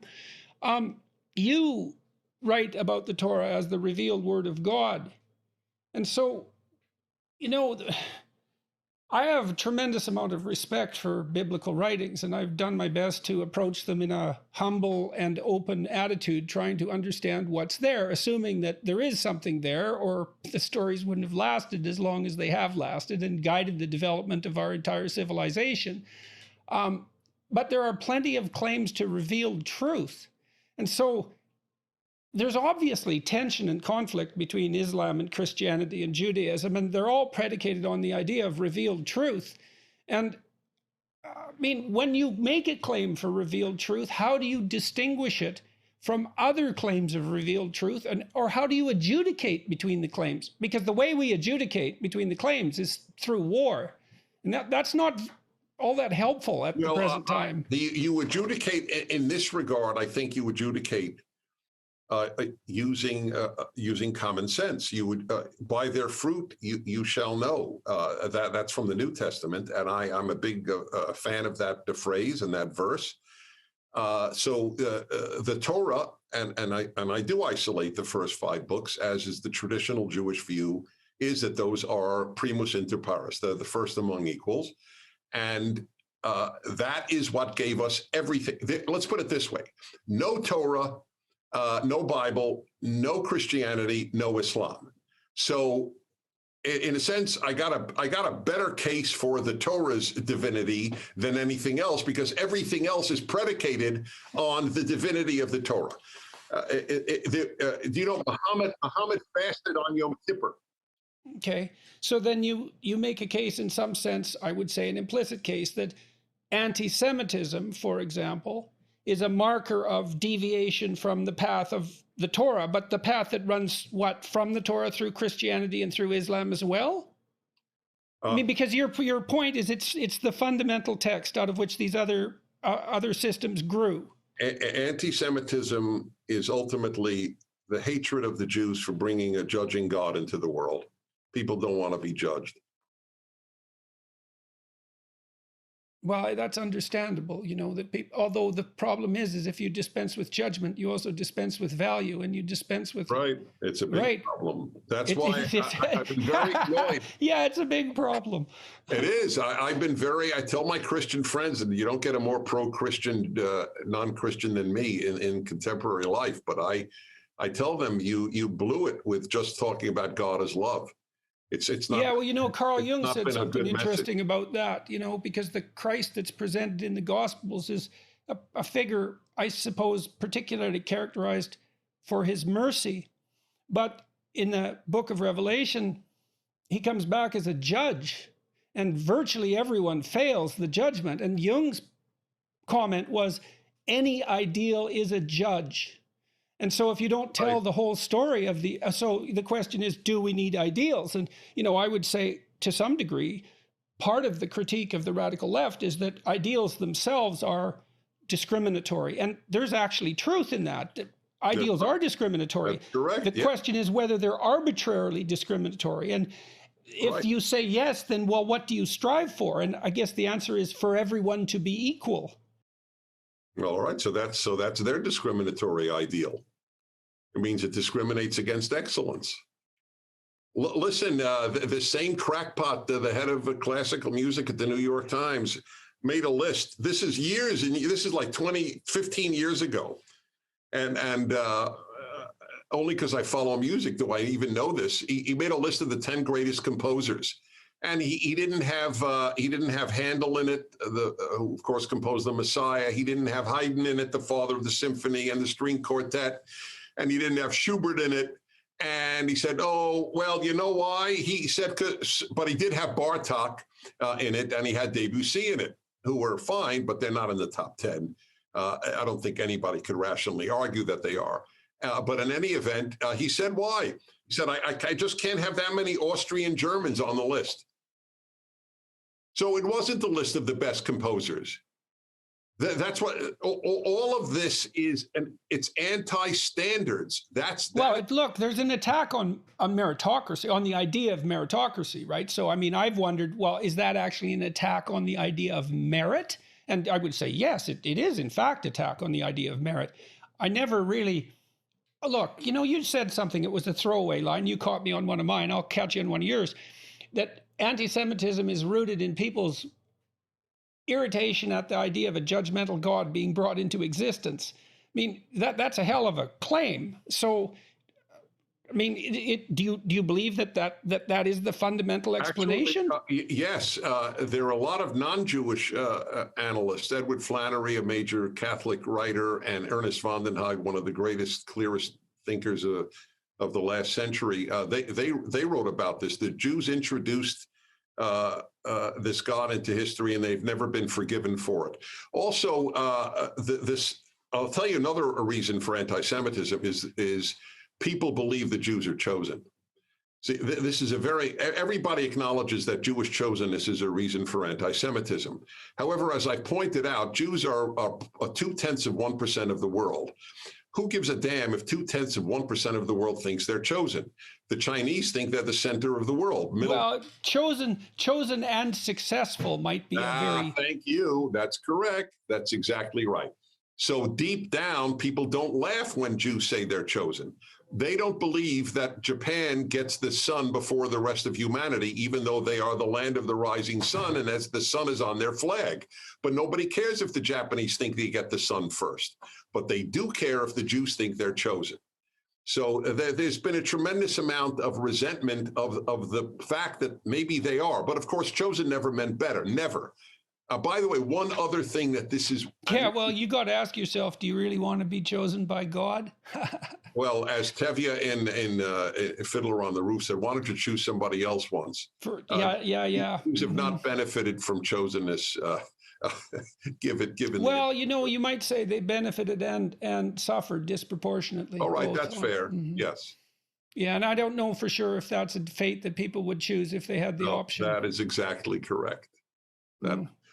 Okay, so let's go back to this Revelation thing, because I'm going to have these discussions and I need some guidance. And so we've got, now you made a claim, that the Torah is the source of Christianity and Islam and Judaism, obviously, as well. And so because it's the source, well, then what should be the attitude of other people of the book towards Jews and towards the Torah?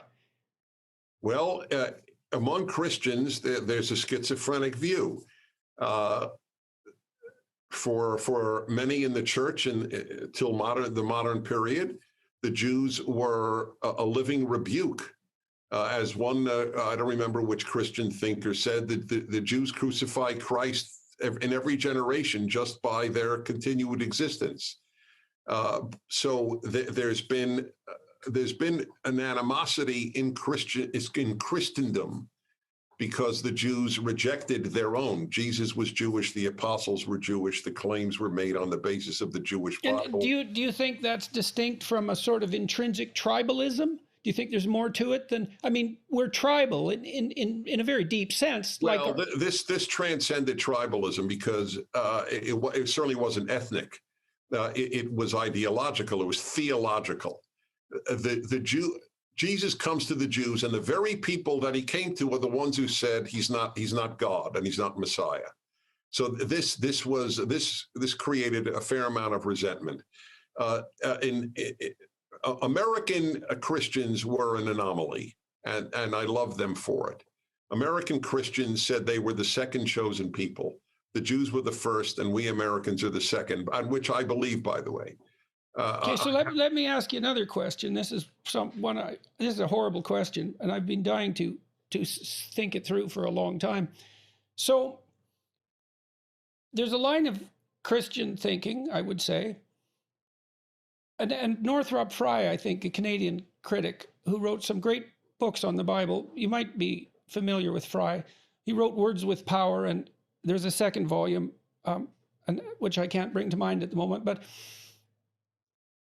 he thought about the Torah as the story of the sequential rise and failure of the state, and that the New Testament was a consequence of the emergence of the idea that salvation was to be found through the individual and not through the state. And that seemed to me to be parallel with the tension in the Old Testament between dogma and the prophets. So is it the case? Is there a difference between Judaism and Christianity with regards to the degree to which the state is seen as the primary mode of redemption? And is that tangled up with the conflict in Israel? Well, there are a lot of issues that are entangled in one. First of all, you should know that salvation plays a minimal role in Judaism. And I know biblical Hebrew very well, and I cannot think of even the term salvation. Second, it seems to be more like the promised land. Well, Judaism is earthbound. There's a tremendous belief in the afterlife, but it plays minimal role in the Torah, because as soon as you start focusing on the afterlife, the fear is that you won't focus on this life. And Judaism is extremely this life focused. Secondly, this is a very important point, and it is actually my biggest single reason for my adoration of the Torah and Judaism. It's the only religion that divides the world between good and evil, and not between believer and non-believer. So right. So that seems to me, from a psychological perspective, as a move towards a further abstraction. Well, it's not a psychological issue; it's a moral issue. That's fine. In our view, God does not divide the world between Jew and non-Jew, or believer and non-believer, but between good people and bad people. God sends good non-Jews to heaven and bad Jews to hell. That's why Jews welcome converts but never sought them, because you don't have to be a Jew to be saved. But you do have to be a Muslim, and you do have to be a Christian. So that's one example of, I think that's one example of the operation of the idea of salvation, the implicit idea of salvation anyways, that there's a reward for proper moral behavior at the individual level. That's right. Okay, what about in my way to heaven? Okay, what do you think about my other proposition, is that one of the things that distinguishes Christianity from Judaism is the relative role, the relative importance of the role of the state. Now, you describe Judaism as earthbound, and I actually think that's one of its great advantages, because Judaism does celebrate life in a rich and quite remarkable way, and glorifies earthly life. And there's certainly strains of Christianity where that wasn't the case at all. But then there is this emphasis. There seems to be a continued emphasis on the idea of the land and the state. And then I said there's Frye's notion that, the Torah is a sequential story of the rise and failure of the state as the entity of salvation or redemption, and then the emergence of the ideal. It's foreshadowed in some sense by the prophetic tradition. And, Christians read that, of course, as Christ being first and foremost among the prophets. I mean, obviously also the Son of God, but a continuation of that prophetic tradition. But the transformation seems to be something like a more radical or explicit emphasis on the individual as the locale of the redemptive battle. I mean, I might be wrong about this. That's why I'm asking. There is no state, so to speak. There are the prophets, and there are the priests. That's where power resided. One had moral power. One had cult power, if you will, cultic. I don't mean cult in a bad sense, but the cultic concept. And that was pretty much it. That's why, as I said, the king arose against God's wishes. So it's not exactly a big state-centered religion if you don't even want a king. Moses says that you shall appoint policemen and judges in Exodus. That's important. You have to have Judaism is not state-centered, it's law-centered. That's the interest. All right, well, let's look at Exodus, though. I mean, and so Exodus, Moses leads the Jews out of tyranny and then into this interregnum, which is a very interesting development, I think, because the escape from tyranny isn't followed by redemption or salvation. It's followed by an even more chaotic state that's even more dismal in some sense, which I think is unbelievably brilliant, right? Because we tend to think a state of tyranny will dissolve and everything will be happy as a consequence. But the Exodus story says, no matter how bad the tyranny, there's going to be an interregnum in the desert where everyone loses faith. And then there's a journey toward the promised land. So that structures the narrative. And it's this idea of the promised land that I'm trying to focus on and understand. I mean, you characterize Judaism just now as law, partly law and partly the cultic tradition, the priestly tradition. But there is this, I mean, the story of Exodus, as you well know, is an absolutely central biblical narrative. And it's a stunningly powerful story, but it does involve, it frames life as a journey towards the promised land. And that in that story, that being an actual land. And it seems to me that part of the Christian transformation, I do think it has its roots in the Jewish prophetic tradition, is this change in emphasis. I mean, I was convinced by Fry's arguments, which weren't anti-Semitic, by the way, in any sense. They don't sound it to me at all like that. It's not a way in which Jews understood themselves. Let me put it to you that way. The promised land is where the law will be put to use, and a holy land with a holy people. This will be God's locus. I view the Jews as God's third attempt at making a good world. The first was conscience. That didn't work. The second was Noah and giving him basic laws. That didn't work. And then picking a people and giving them the role to be a model. And that hasn't worked out too well either. Listen, I would love to continue. Can you give me 5-minute break and we'll continue? Absolutely. Okay, fine. All right. Absolutely. All right. So I wanted to ask you further. So I'm hosting these discussions, as I mentioned, with a more liberal Muslim scholar and a more conservative Muslim scholar, and I'm woefully unprepared for it because what the hell do I know?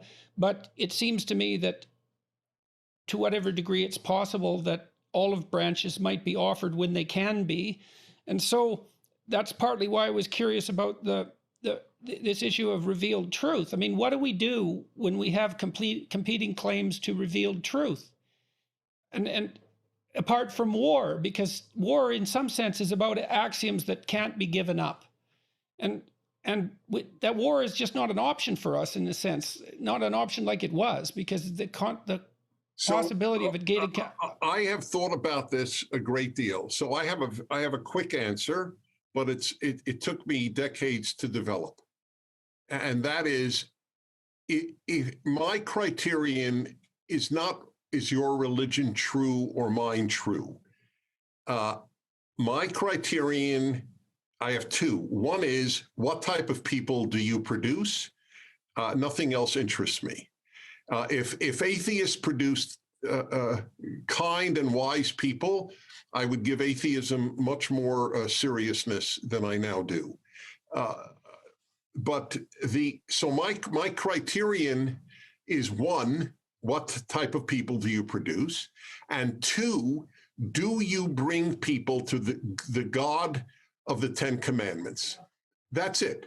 If your religion affirms that God gave the Ten Commandments, I am a fan of your religion. If your religion does not affirm that, then it may be beautiful. I don't disqualify that possibility, but it is not divine revelation, given that remember, when we say divine, we're talking about the God the Jews introduced to the world. You can't hijack our term. And so you can make up your own God, but the God that was brought into the world is the God of the Old Testament, specifically the God of the Torah, specifically the God of creation, Exodus, and 10 Commandments.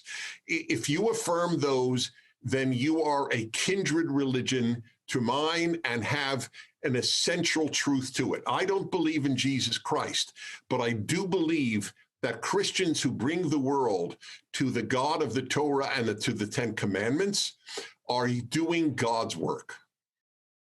So, okay, so then that begs a broader question. I mean, we're not currently, there's no current major religious dispute that's worldwide between Christians and Buddhists, let's say. And so where does that leave religious believers who aren't allied with the central book of the West, broadly speaking? I don't have an issue. Remember, since I believe God judges people by their ethics, I don't care if you're Buddhist. If Buddhism has created in you a good person and given you wisdom. I see. So you're using adherence to the 10 Commandments as an explicit description of what constitutes ethical good, essentially. Right. Yes, it is. But I admit, I fully acknowledge Buddhists are not teaching the 10 Commandments as such.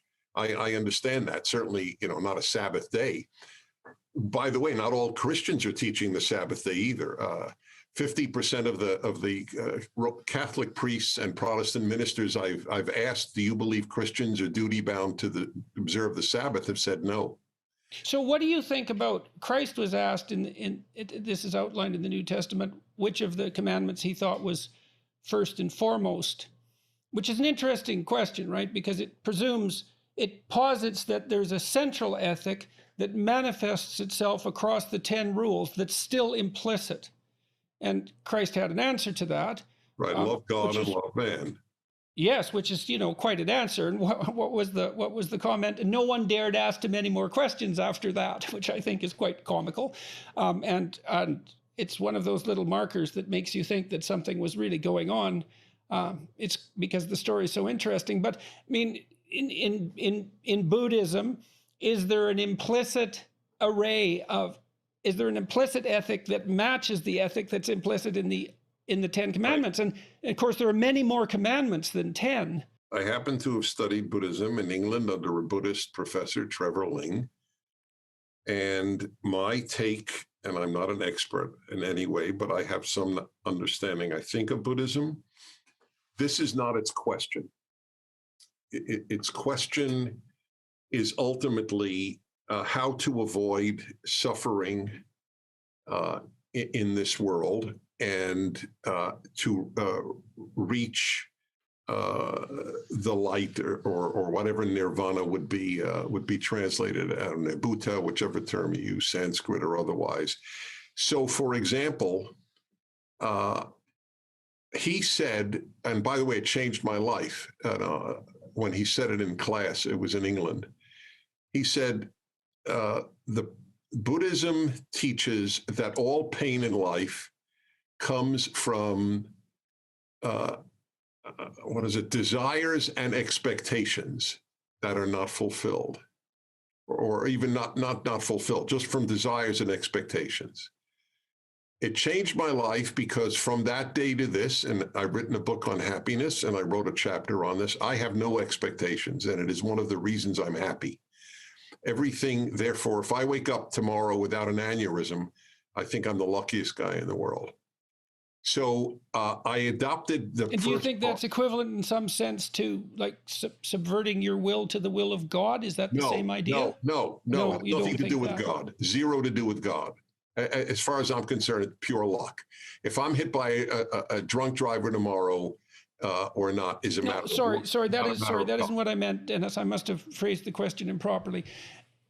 Is the Buddhist idea that desire, expectation is the cause of suffering, is that analogous to the idea that in Judaism and Christianity that people give up their own egotistical will and follow the will of God?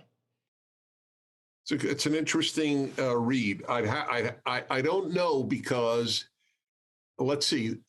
I'll tell you why, at least for Judaism. I can't speak for Christians. And this was the second part, which I rejected. I accepted dropping expectations. It was to me brilliant. I utterly rejected dropping desires. I desire a family. I desire a cure for cancer. The list of desires I have is endless. And certainly Judaism would never want me to drop desires. Well, and Buddha, I mean, Buddha reached nirvana, but then in some sense came back to bring the population along with him. I mean, he had desires. So I wonder if it's more a matter of like desires that are ego predicated or desires that are an expression of arbitrary power, let's say. Well, that's a great question to ask a Buddhist. I will tell you this. I was blessed. My first 10 years of radio, one of my shows was as the moderator of three clergy, a priest, minister, rabbi, different ones each week. And after 5 years, I did it for 10 years. I invited Buddhists and Muslims and Mormons and every religion on earth. I asked a Buddhist one night, so I want to understand if I have a correct read of Buddhism and its ideal. He was a monk, so I knew I couldn't ask him about a wife or children. But so I said, if your brother died, would the ideal Buddhist response be no sadness? And he said, that is correct. The ideal Buddhist response would be things live and things die. And that detachment. Yes. And then that begs the question, well, do you remain inactive in the face of suffering? And it would seem to me that you do. Right, but then that begs the question of why Buddha didn't just stay in nirvana when he had the opportunity. It's an excellent question. So, listen, I'm okay with inconsistency. Yeah. Look, fair enough, and we're not going to iron all this out. But so let's, if you don't mind, maybe we could go back to this Islamic issue. So, what do you see as a pathway? I know you don't know the answer to this, and no one does. But you've thought about these things a lot, and you're a profoundly religious person, and like, what's the proper attitude towards peace? If I'm having a dialogue with these Islamic scholars, I mean, I have lots of people who view my YouTube videos and read my books in the Islamic world. And I'm happy about that. I'm pleased about that. And, many of them were annoyed, for example, when I talked to Ayaan Hirsi Ali. And they said, well, you should talk to some other Muslims. I thought, well, I know that. And so I've decided to go ahead and do that. I mean, what needs to change, do you think, within each of us, perhaps, in order for the conflict that keeps raging, centered in the Middle East, to start to moderate itself? And how do we open the door to that? I gave my answer earlier. The day, look, here's a rhetorical question. If the Israelis announced we are disarming, no more army, no more weapons, what would happen the next day? And if the Palestinians said, we are disarming, no more fighting, no more terror, no more rockets, nothing, what would happen the next day? In the first case, there would be the genocide of the Jews of Israel. In the second case, there would be peace. So why don't you ask that question of these people? What would happen if both sides announced that they are completely disarming? What would happen the next day? Do they really believe that there was genocide against the Palestinians? I think there are 8 times as many Palestinians today as when Israel was founded. This is the worst attempted genocide in the history of genocide. I mean, it is as ludicrous as it is evil to charge Israel with genocide.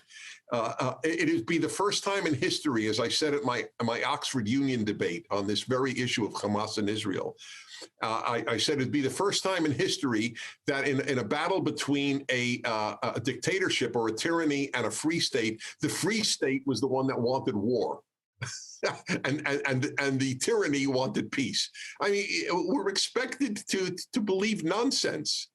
I'm So do you believe that this is baked into Islam. Islamic faith? Yes, And if I so, think, yes, and yes, I think it is. okay, so what is it that's baked in? I'll tell you, exactly? Ibn Khaldun, the greatest Arab writer who ever lived, I think it was the 14th century, in the Muqaddimah, the introduction to history, he wrote, and he is, again, he's considered the greatest writer, not only the greatest Arab writer in history, according to A.J., what was his, the great A.J.P. Taylor, the great British historian. He was the greatest historian who ever lived. That was Taylor's take. It's a little romantic, but it doesn't matter. He's got a great reputation.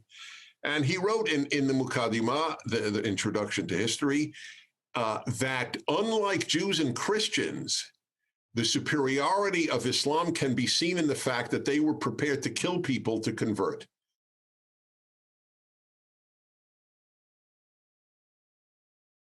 That's baked in. Well, so then where exactly does this leave us, let's say, on the road to peace? So if I said, I'm going to talk to these guys, and I don't know what'll come out of that, maybe we could have a conversation with you and them. I would love it. I've dialogued with Muslims. I know. I'm not questioning your intentions. I would love it. And listen, the bigger question to me is not, is it baked in? Is Islam reformable? This Lord, was it Lord Acton? No, another, maybe Lord Acton. The British viceroy in Egypt in the 19th century said, Islam reformed is Islam no longer. That's not true with Christianity, which obviously did go through a reformation and stayed Christian, although I don't know if Catholics would fully agree with that, but nevertheless, that. Yes, well, but we also don't know if that meant the dissolution of Christianity over the long run. That's correct. So, that is a very fair question. I don't have an answer. It may well be that if Christianity really does survive, it will be African Christians who make it possible. Well, or Chinese Christians, since it's growing faster there than it did in ancient Rome. Yes, It's very peculiar. So who knows, right? But all right, well, look, Dennis, I think that's probably a reasonable place to stop. Can I just make a plug for two things? No Safe Spaces, the movie that we began with, and my Rational Bible, which is written with atheists in mind as I write it. It is complete. It is the use of reason to explain the 5 books of the Torah, the first 5 books of the Bible, and Deuteronomy. The 3rd volume is coming out this year, but Genesis and Exodus are out. And maybe we could have a discussion at some point just about Exodus. I would like that. That would be nirvana to me. All right. Well, let's schedule it in, and we'll do that because I need the preparation. Like I said, I want to do a lecture series on Exodus in the fall. Right. So, all right. Well, anything else, Dennis? People should only know how much I admire you. I know you're self-conscious about that. You don't have to say a word, but I cite you often as one of the handful of truth and goodness seekers I know. Thank you. That's a weak thank you for that compliment. Much appreciated. It's all right. Thank you. Till we meet again. Thanks again. Be well. All right.